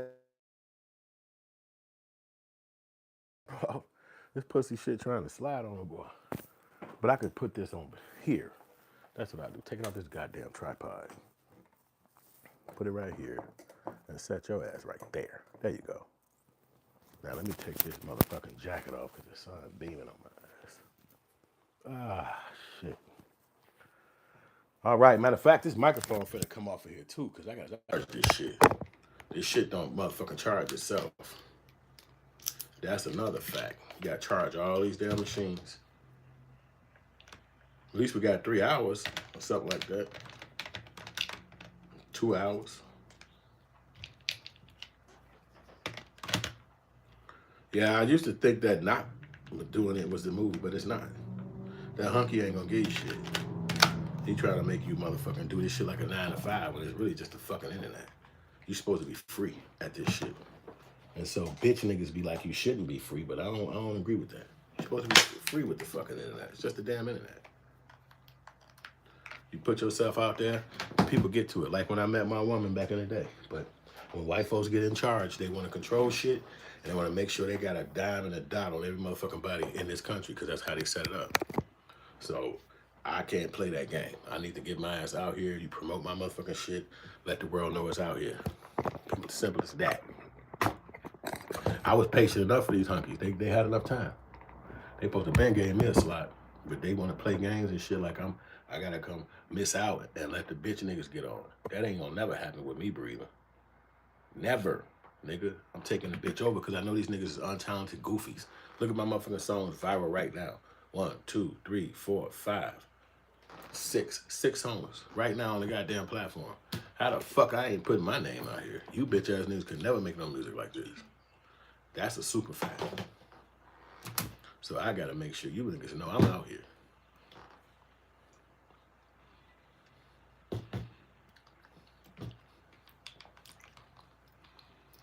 This smoothie ain't bad.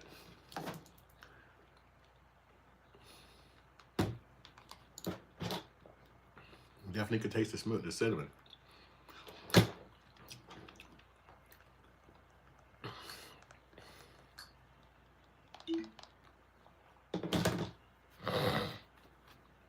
Never mind, you fixed it.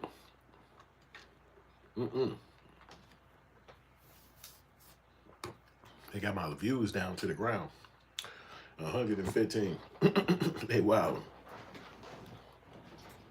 A little ice in here. A little ice.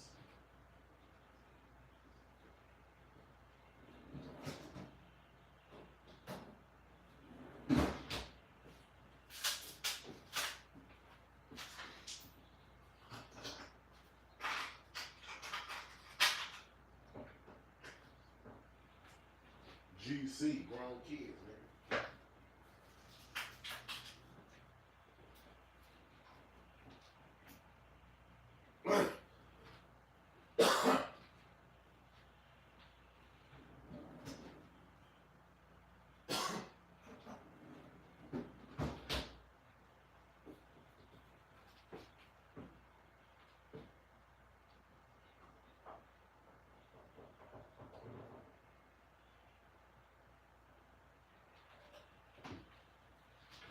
Throw a little ice in my smoothie.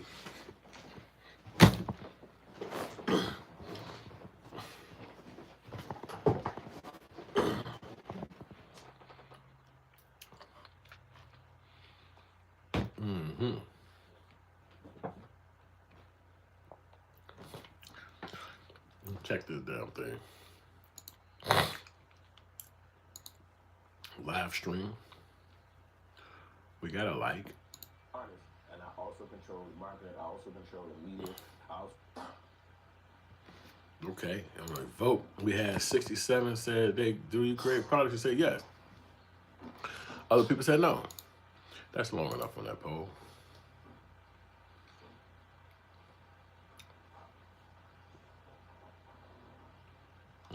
We see what's popping on the internet. Oh, I didn't finish Professor Black Trizzle. Let me see how long I've been online. think it said an hour and 45. No, how long have I been on here? 2 hours and 45 minutes. So I'm gonna get to 3 hours. I'll see if I stop at that point. That's 15 minutes for now. Check this damn thing. Live stream. We got a like.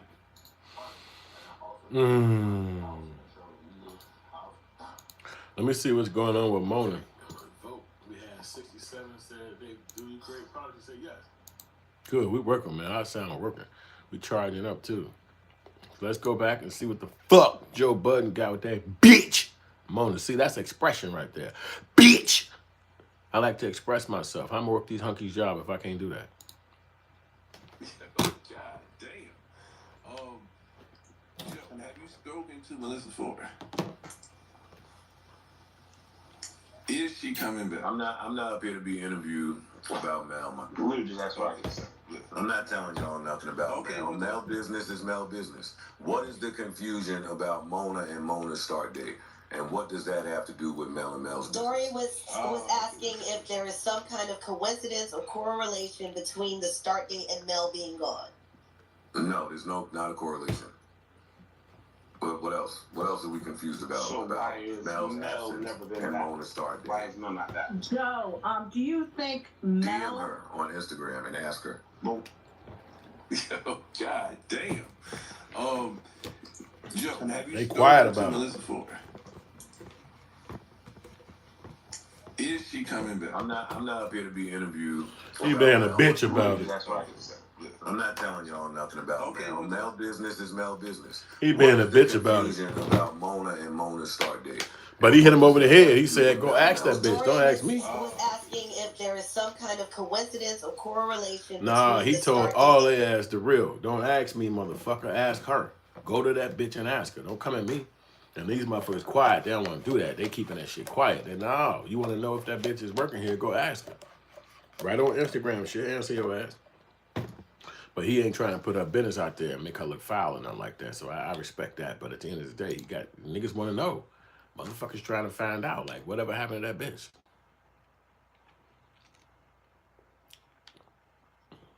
You know, so that's what it is. What else you got going on? Did you know that X's famous track called Jocelyn Flores, dedicated to a girl named Jocelyn who committed suicide? In 2017, X chose 2 girls to be models for a clothing brand. One from these girls were Jocelyn Flores. The next day, X left the 2 girls in his crib and went out. When he comes back, large amount of his money were missing. X confronted the 2 girls, and they each began to accuse the other. So he makes clear that he's going to take them back to their hometown. That night, the 2 girls stayed at the Hampton Hotel in separate rooms. A man from X's crew was watching Jocelyn. He left the room to get something to eat. When he comes back, he noticed the bathroom was locked and Jocelyn was inside. There was nothing suspicious, so he went to sleep. In the morning, the bathroom was still locked and the light was on. He called the hotel staff to open the door. When they opened it, the 16-year-old Jocelyn Flores was found dead. Later, it became known the reason for her death was suicide. Wow. Did you I don't understand why he would have some 16-year-olds with him. Well, he guess he young his damn self. But it's kind of crazy to have a 16-year-old child. Did you know that X? Last night, I asked When you grown as fuck, my nigga. Like, damn. Then some shit like that happened. The little girl ain't got her brain right, and your ass wanna feel like something wasn't supposed to go down. Like she a kid, nigga. She ain't had no fucking life yet. She don't know what the fuck going on in life when you that young. You know what I'm saying? But hey, he had to deal with his own shit. But you have so much space inside your description where you can put your products, you can put this. Damn, my lips dry as hell talking right there. You can put other YouTube channels.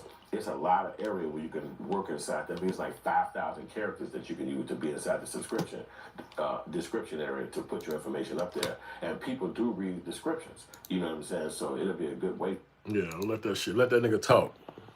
That nigga me. Did you know that Fuck X's you talking famous about. track? get my stuff out there too. But you have so much space inside your description where you can put your products, you can put affiliate link products, you can put other YouTube channels. It's a lot of area where you can work inside. That means like 5,000 characters that you can use to be inside the description area to put your information up there. And people do read descriptions. You know what I'm saying? So it'll be a good way for you to put your stuff out there and let people get back information from you. You know what I'm saying? So I want you guys to pick 2 affiliate links that you guys want to use in the future. What are those affiliate links? And tell me in the comment section, like, what is the stuff that you're into on your YouTube channel? If it's music, and let me know if this is a motivation for you to start getting into affiliate links and digital products and a way for you to put your name and put your products out there, because people are waiting on these to get my stuff out there too. But you have so much space inside your description where you can put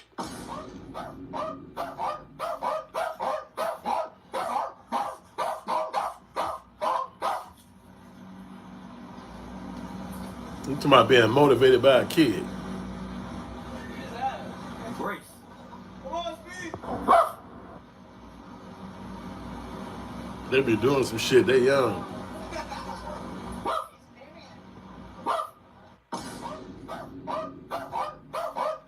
So that's the guy, his name, I Go Speed. I know y'all don't know who the fuck that is, but that little young dude name is I Show Speed.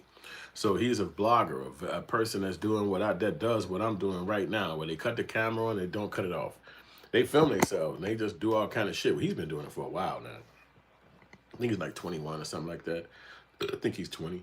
And so they've been promoting themselves for years, getting online and just living their life in front of the computer, in front of the camera. And you do it on this channel here, you do it on Twitch, you do it on the different platforms. And that's just where the way it's going. The world is going. So that's why I decided, I said, today I'm going to take a chance and I'm just going to get on the internet and just stay on there for as many hours as I possibly can. And just don't come off. You know what I'm saying? Just cut the shit on one good time and leave that bitch on. And that's what the fuck I'm doing right now. Even though I'm supposed to be at the doctor at some point today, but I'm out of money. I don't have no fucking money to go. I don't want to get on this bus and shit. My wife, I wanted to use her car because my car crashed, but I couldn't use her car because her mother's birthday tonight. So when she get off work, they going straight to the damn dinner in Hyde Park or downtown. And so I'm like, fuck. So now I gotta wait and try to schedule another fucking appointment. I'm so mad, man. I'm like, damn. And I can't call her because I'm on the fucking live with y'all big head asses. So I came and check and see what should I do. So I'm just thinking, 7:05 I started this bitch. And I'm almost at 3 hours, but that still ain't no time. 3 hours ain't a whole lot of time. I wanted to do 8. But I kind of got to make a phone call or 2. But I could go to my son's room and be like, man, use your phone. Call my motherfucking this and call my motherfucking that. So that's what I'm doing. But I'm early morning type nigga, man, because I normally would be falling asleep. I wanted to do this for a while because I'm like, I'll be there, fell asleep and shit. Sitting around the crib. You know what I'm saying? Working in the daytime. And there's nothing to real do. What the fuck they talking about? The Return of Carrots one. Q-Tip and Nas. I never heard them have a song before. But I can't play it on here. Because you know these motherfuckers. I can mute y'all motherfuckers though. That's what I could do. I can mute y'all ass. Hold on, let me see what this sound.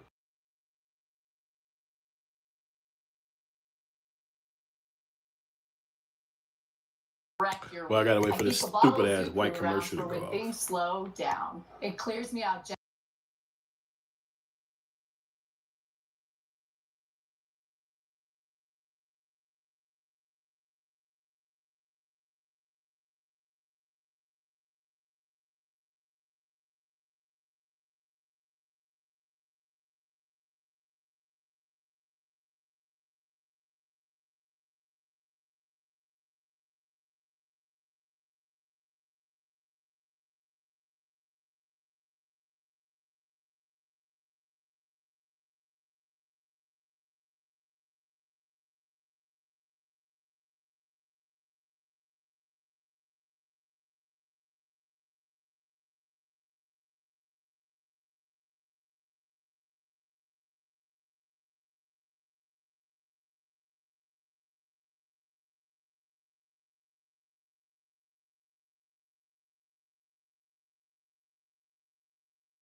out of Spain, pour from a pitcher.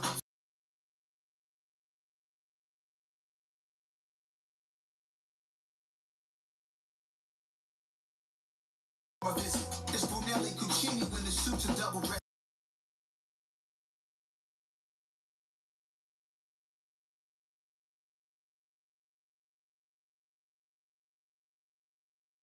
Change, everything is a struggle.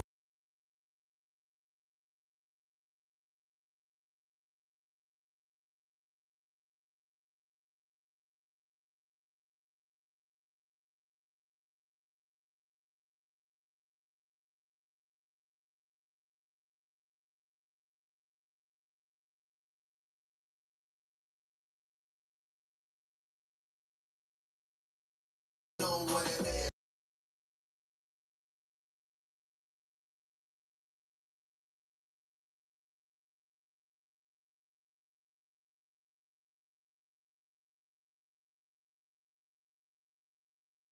With a perm, youngins out here.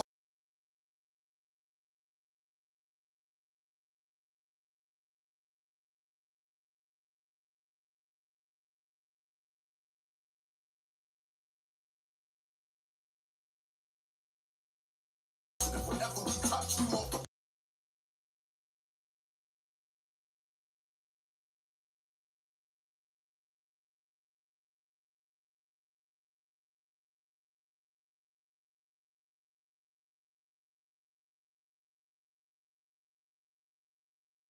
know, y'all know what it is. So that was a fucking banger by them boys. I like that. That shit going crazy. So you got Nas, Q-Tip, and KRS-One on the same song.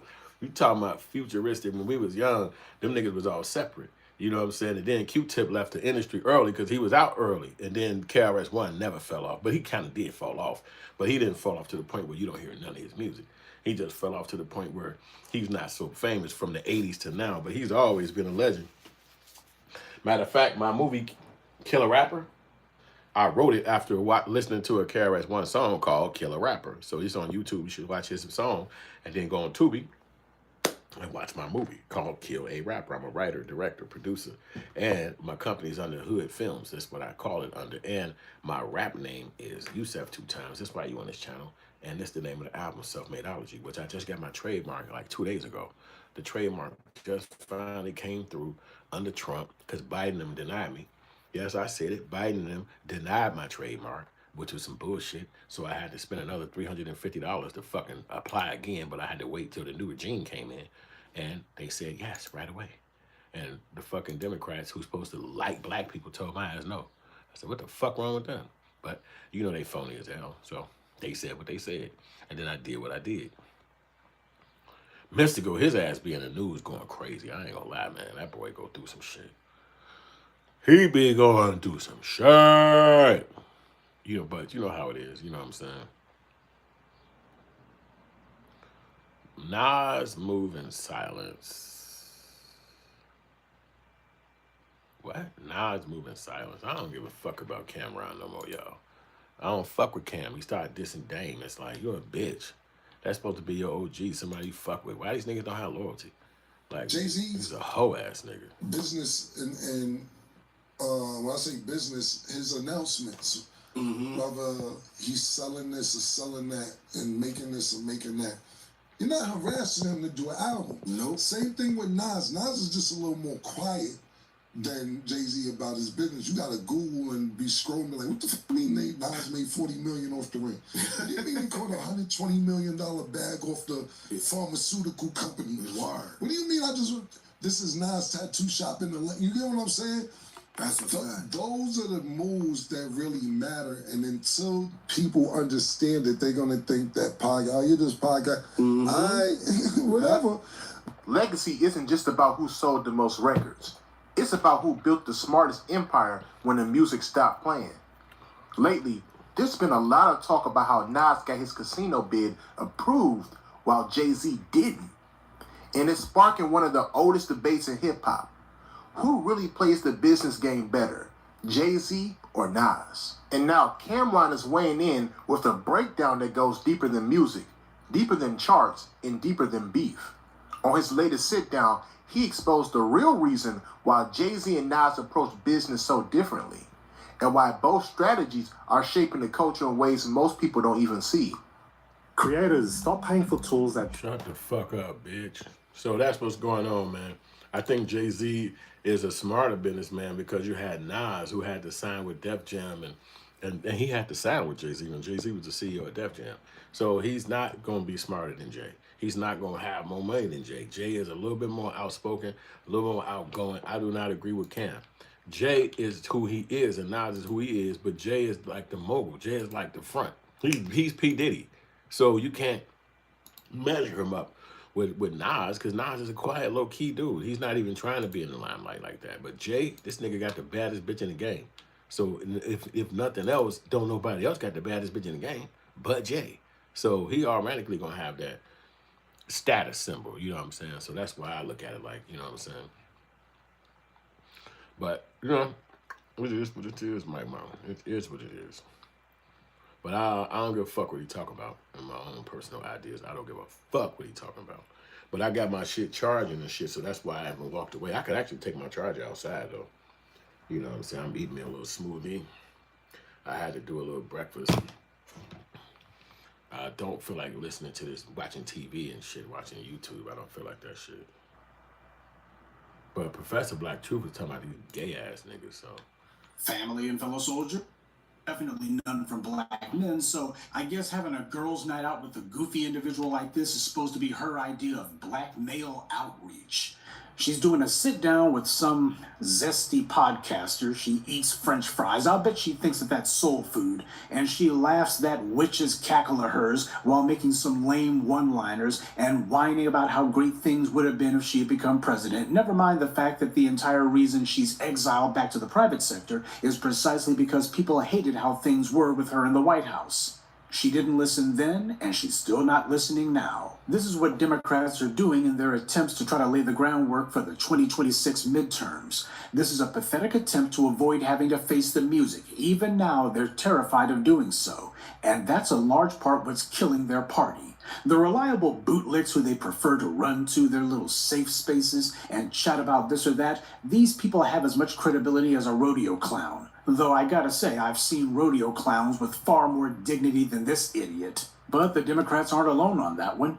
Just to show that these people are literally two wings of the same buzzard, thank you, Tarian Rain, here's another influencer, a guy named Xavier DeRusso. This guy's entire shtick is that he claims that he supported BLM some point in the past, and then he claims that, well, he saw the light and now he's a conservative because he sees the truth. Just keep in mind, by the way, Tomi Lahren had claimed that she supported BLM in the beginning, though she couldn't provide any proof of that. These days, this Xavier character is running around for the white right, simultaneously carrying water for them and trying to sell the soap. But I'd say that from the way this guy looks and the quality of people he likes to pal around with, he ought to be using that soap and water on himself. These bootlicks never have an original thought because they don't think for themselves. Hell, most of them can't think. So they put on the tap dancing shoes and start performing for massa. In the case of this DeRusso character, he's part of that rump contingent who actually thinks that they're going to inherit Charlie Kirk's audience of deplorables.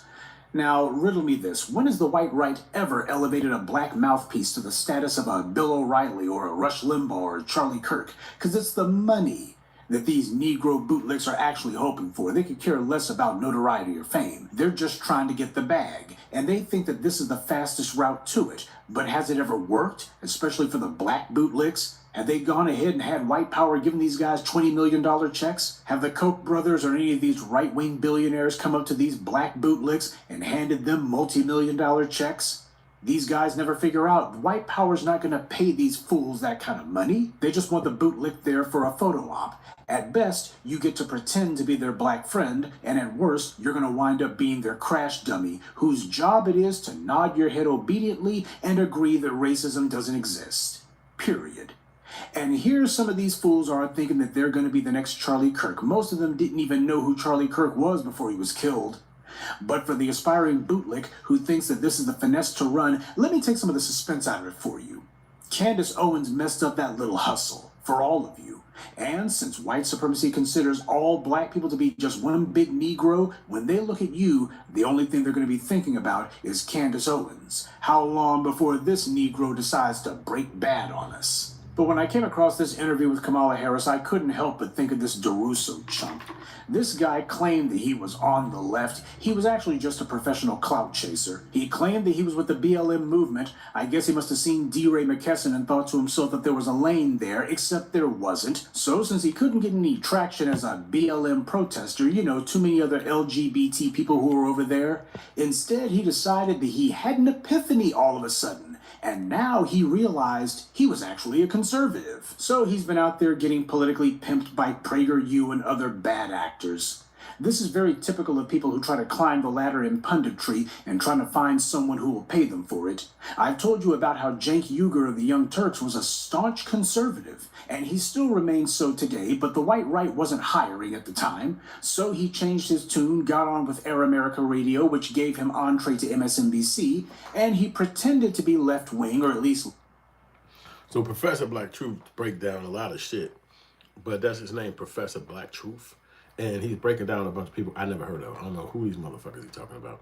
But obviously there's some gay dudes and they must be on the Democratic side and fucking with Kamala Harris. So this is the point where I'm learning because I don't know these motherfucking people. I've never even seen them a day in my life. I don't give a fuck about these gay ass niggas. However, it's still to do with politics and Professor Black Truth, one of them smart niggas. So that's why I'm listening. Let's get back to it. Left-leaning, except where black people were concerned. That is, until recently when Cenk Uygur and the Young Turks began leaning hard to the right with their content. I guess he needed more money. And Ed Schultz did the same thing, and Mehdi Hassan was asking a right-wing newspaper in Britain for a job before he got on with MSNBC. Michael Steele was the chairman of the RNC. He was going hard in the paint for W and the Republicans back in the day. That is, until they stopped paying him. And now he's on MSNBC. You see how it works? These people shift to the left or the right depending on who it is they think is actually going to pay them. All of them are just trying to get in where they fit in. And their politics are completely and thoroughly malleable. Have check, will babble. But just like Evans, DeRusso is another white media mouthpiece falsely claiming that he's got the pulse of the people. And while it's true that Kamala Harris had no influence with black male voters, neither do either of these clowns.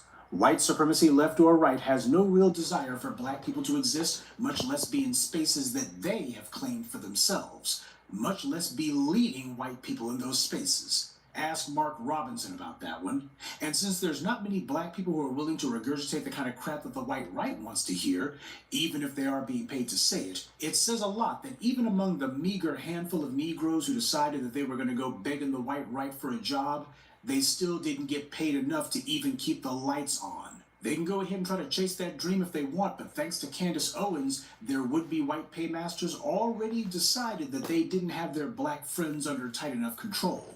And now they're going to triple down on that. These politicians can hide their heads in the sand, but their failed strategy of sticking to safe spaces where some bootlick is going to play ball with them doesn't work. That's why Kamala Harris lost and keeps losing. She's trying to build a bubble for herself, and the black media just keeps on popping it. And this is a vulnerability that the white right doesn't... All right, I ain't gonna make y'all go crazy with Professor Black Truth, because I listen to the nigga every day. And he talks black shit, and you can listen him up yourself. Professor Black Truth. That's his name. And I walk with him on YouTube, and he talk all that shit like that. But this one, I don't know these people he talking about. I don't even know who these motherfuckers is. I've never seen them before. Normally he talk about shit you kind of remember or heard about, but these people, I don't know who these motherfuckers is. I guess they some people that's in the game, and I don't know nothing about these motherfuckers. So it's almost like I don't want to hear about their ass. I don't give a fuck about these gay ass niggas. I don't give a fuck what they do, what the fuck they own. I would never listen to their bitch ass. Nobody I know would listen to them bitch ass niggas. So they don't have any fucking bearing on my knowledge or even knowing their fucking name. I don't even want to know these niggas' names. They bitches, fuck them. Fuck the Democrats too. I don't fuck with them. That's just me. I don't fuck with the Democrats. I ain't no Republican either, but I definitely don't fuck with the Democrats. That's garbage. They whole fucking pattern is goo is keeps on popping it. They shit ain't on shit. Yeah, so I'm going on a motherfucking stream today. I said, God damn it, they told me I ain't have a whole lot of motherfucking followers on my channel today. that it wasn't going to be that one where you got the little dark purple and that people are going to be on your channel at this time. So I said, well, I probably ain't going to post today. Then I'm just going to sit back. And I thought about it. I said, nah, fuck that. If it ain't nobody on my channel, then just go live all motherfucking day. All day. Just go live. Because ain't nobody going to watch your shit. No way. Them motherfuckers busy doing other shit. Thursday ain't the day that you get a lot of customers on your shit. So, okay, cool. Then I'm just going to go live all motherfucking day. All motherfucking night. And if you want to come to the channel at some point, you will know a nigga did what he did. Or you'll just video just be in the archives. And we'll make another one tomorrow. So that's how I pulled that off. And it's, yeah, so we grinding. I made it past 3 hours. I'm like 3 hours and 11 minutes, but I gotta make some fucking phone calls. I wanna use my son's phone, but his monkey ass in the bathroom. So I can't use his phone. But if I go call, oh wow, I was able to make a phone call and come back. That's crazy. Oh wow, I was able to make a phone call and come back. That's crazy. Maybe y'all heard the phone call. What the fuck I know? So yeah, so that's what it is, man. I had a poll. We had 67 people took the poll today. 33. My motherfucking cough to mix, so I ain't had no con like 6 months now. April to October. It's been bad. It's been rough because that was my lifeblood. And you gotta stop being depressed because it was a really horrific crash. Motherfucker smacked into me and I could have died. Went through the crash and now I got no fucking car. And when you're dealing with Caucasians, it's like so far to deal with them.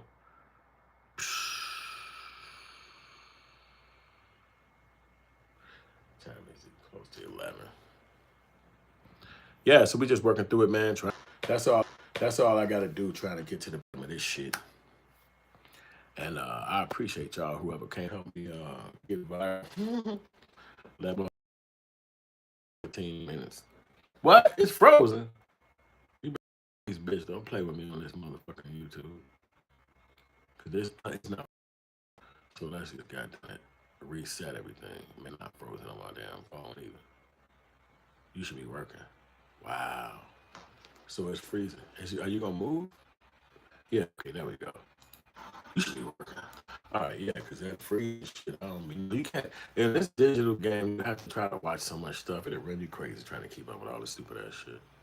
Trying to figure out how everything moving and everything going. It's like a fucking whirlwind. I put this thing on that lie. You can think of that eye. Have, mainly because the only reason they got the 1 or 2 Negroes who they allow to be on camera with them is simply as a rhetorical dodge. It gives them the ability to give a feeble denial of their racism. Why? We can't be big. Look over here, we got 1 or 2 niggers who are, we got these 1 or 2 dedicated individuals who are free thinkers and going against the grain. There's no way in hell you can be a free thinker when you have to depend on some white power broker for every crumb of your daily bread. And by the way, I think I should add that I've even heard some of these white podcasters who are left-leaning say similar things. See, for Democrats, this is not now and has never been about winning elections. It's always been about continuity of policy, a racial policy. They act like they're unhappy with Republicans being in control of the same way. But in reality, Democrats are playing their part as controlled opposition. Their job being to control you. The midterm elections are right around the corner. Facts. And the campaigns for these candidates are about to kick into high gear. And with people like Ezra Klein of the New York Times talking just like Barry Weiss, we're already seeing what the white media strategies are going to be on that front. Just repeat things like Negro Jim Clyburn wagging their fingers at us and attacking the very voters who they claim to want votes from. And why are they attacking their own base?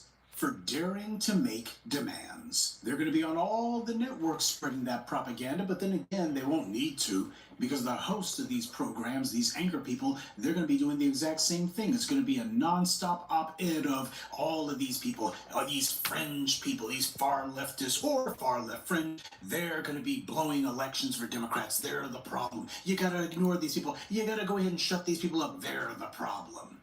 We're about to see a massive and hyper-aggressive campaign of mind control take place, because that's what that kind of endless repetition is. Expect a non-stop parade of DNC dummies saying that our demands are what cost them elections, why the reason the orange man is back in office is because you made demands. America hates whatever it is that you're demanding, and they don't like you either. Whatever it is that you're for, America is against. Sure, Americans can't agree on anything except that they don't want whatever it is that you're demanding. That's what the Democrats are saying over and over again. Yes, it's a lie, but then again, when you got billionaires using you for meat puppets, that's what you get. Because after all, Americans don't like what's going on in Israel because they don't like either the money or the lives lost or what have you.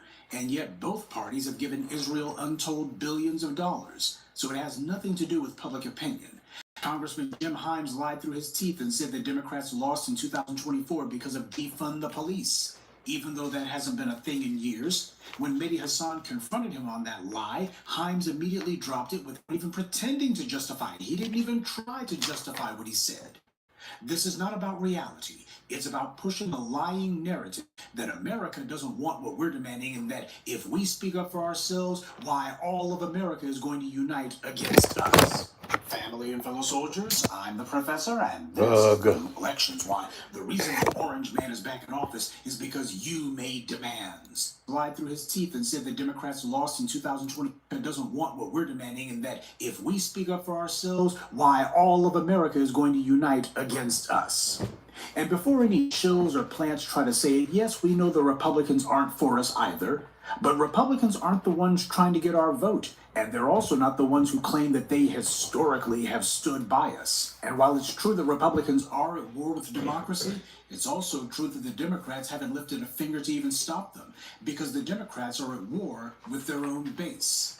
All because the base is making demands that require Democrats to disobey their paymasters. I've long told you that Congress, at least as Democrats see it, is nothing more than a DC-based social club. But what I should add is that the membership fee to the club isn't paid for by the candidate, but rather the donors. You need a sponsor to get into this club. But all of that is being threatened because the grassroots, specifically the black grassroots, have made demands and stuck by our guns. Sure, you got some others on the white left, some of the pundit class online, who have figured things out. At least they're actually saying it now. But they can't deny or ignore the fact that we were the ones who started it, and we're the ones who are going to keep it going, not them. When you see Kamala Harris and others sitting down with these nobodies, what they're actually trying to do is to manufacture instant credibility for people who have permanent inauthenticity. This is not about showing that this or that shill has clout with the people. It's actually about demonstrating that the white dark money behind these people can conjure magic, and they can get their propaganda over and have the public eating it no matter who's pitching it. But it's also meant to signal to any would-be influencers that if they want to get some face time with these washed-up politicos, then they need to be zesty or otherwise unthreatening too.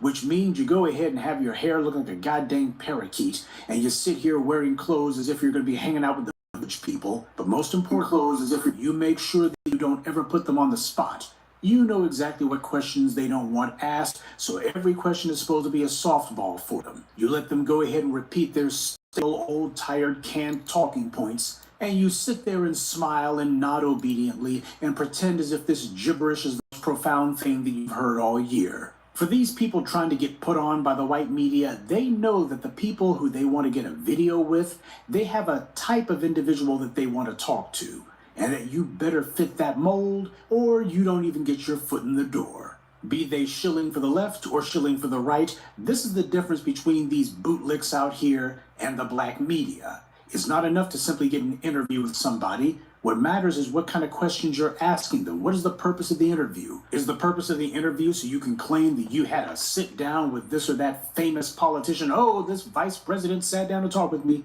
Or is the purpose of the interview to make sure that your audience and your viewers' questions and concerns are heard, are put directly to them? Mainstream news in America. All right, this shit boring.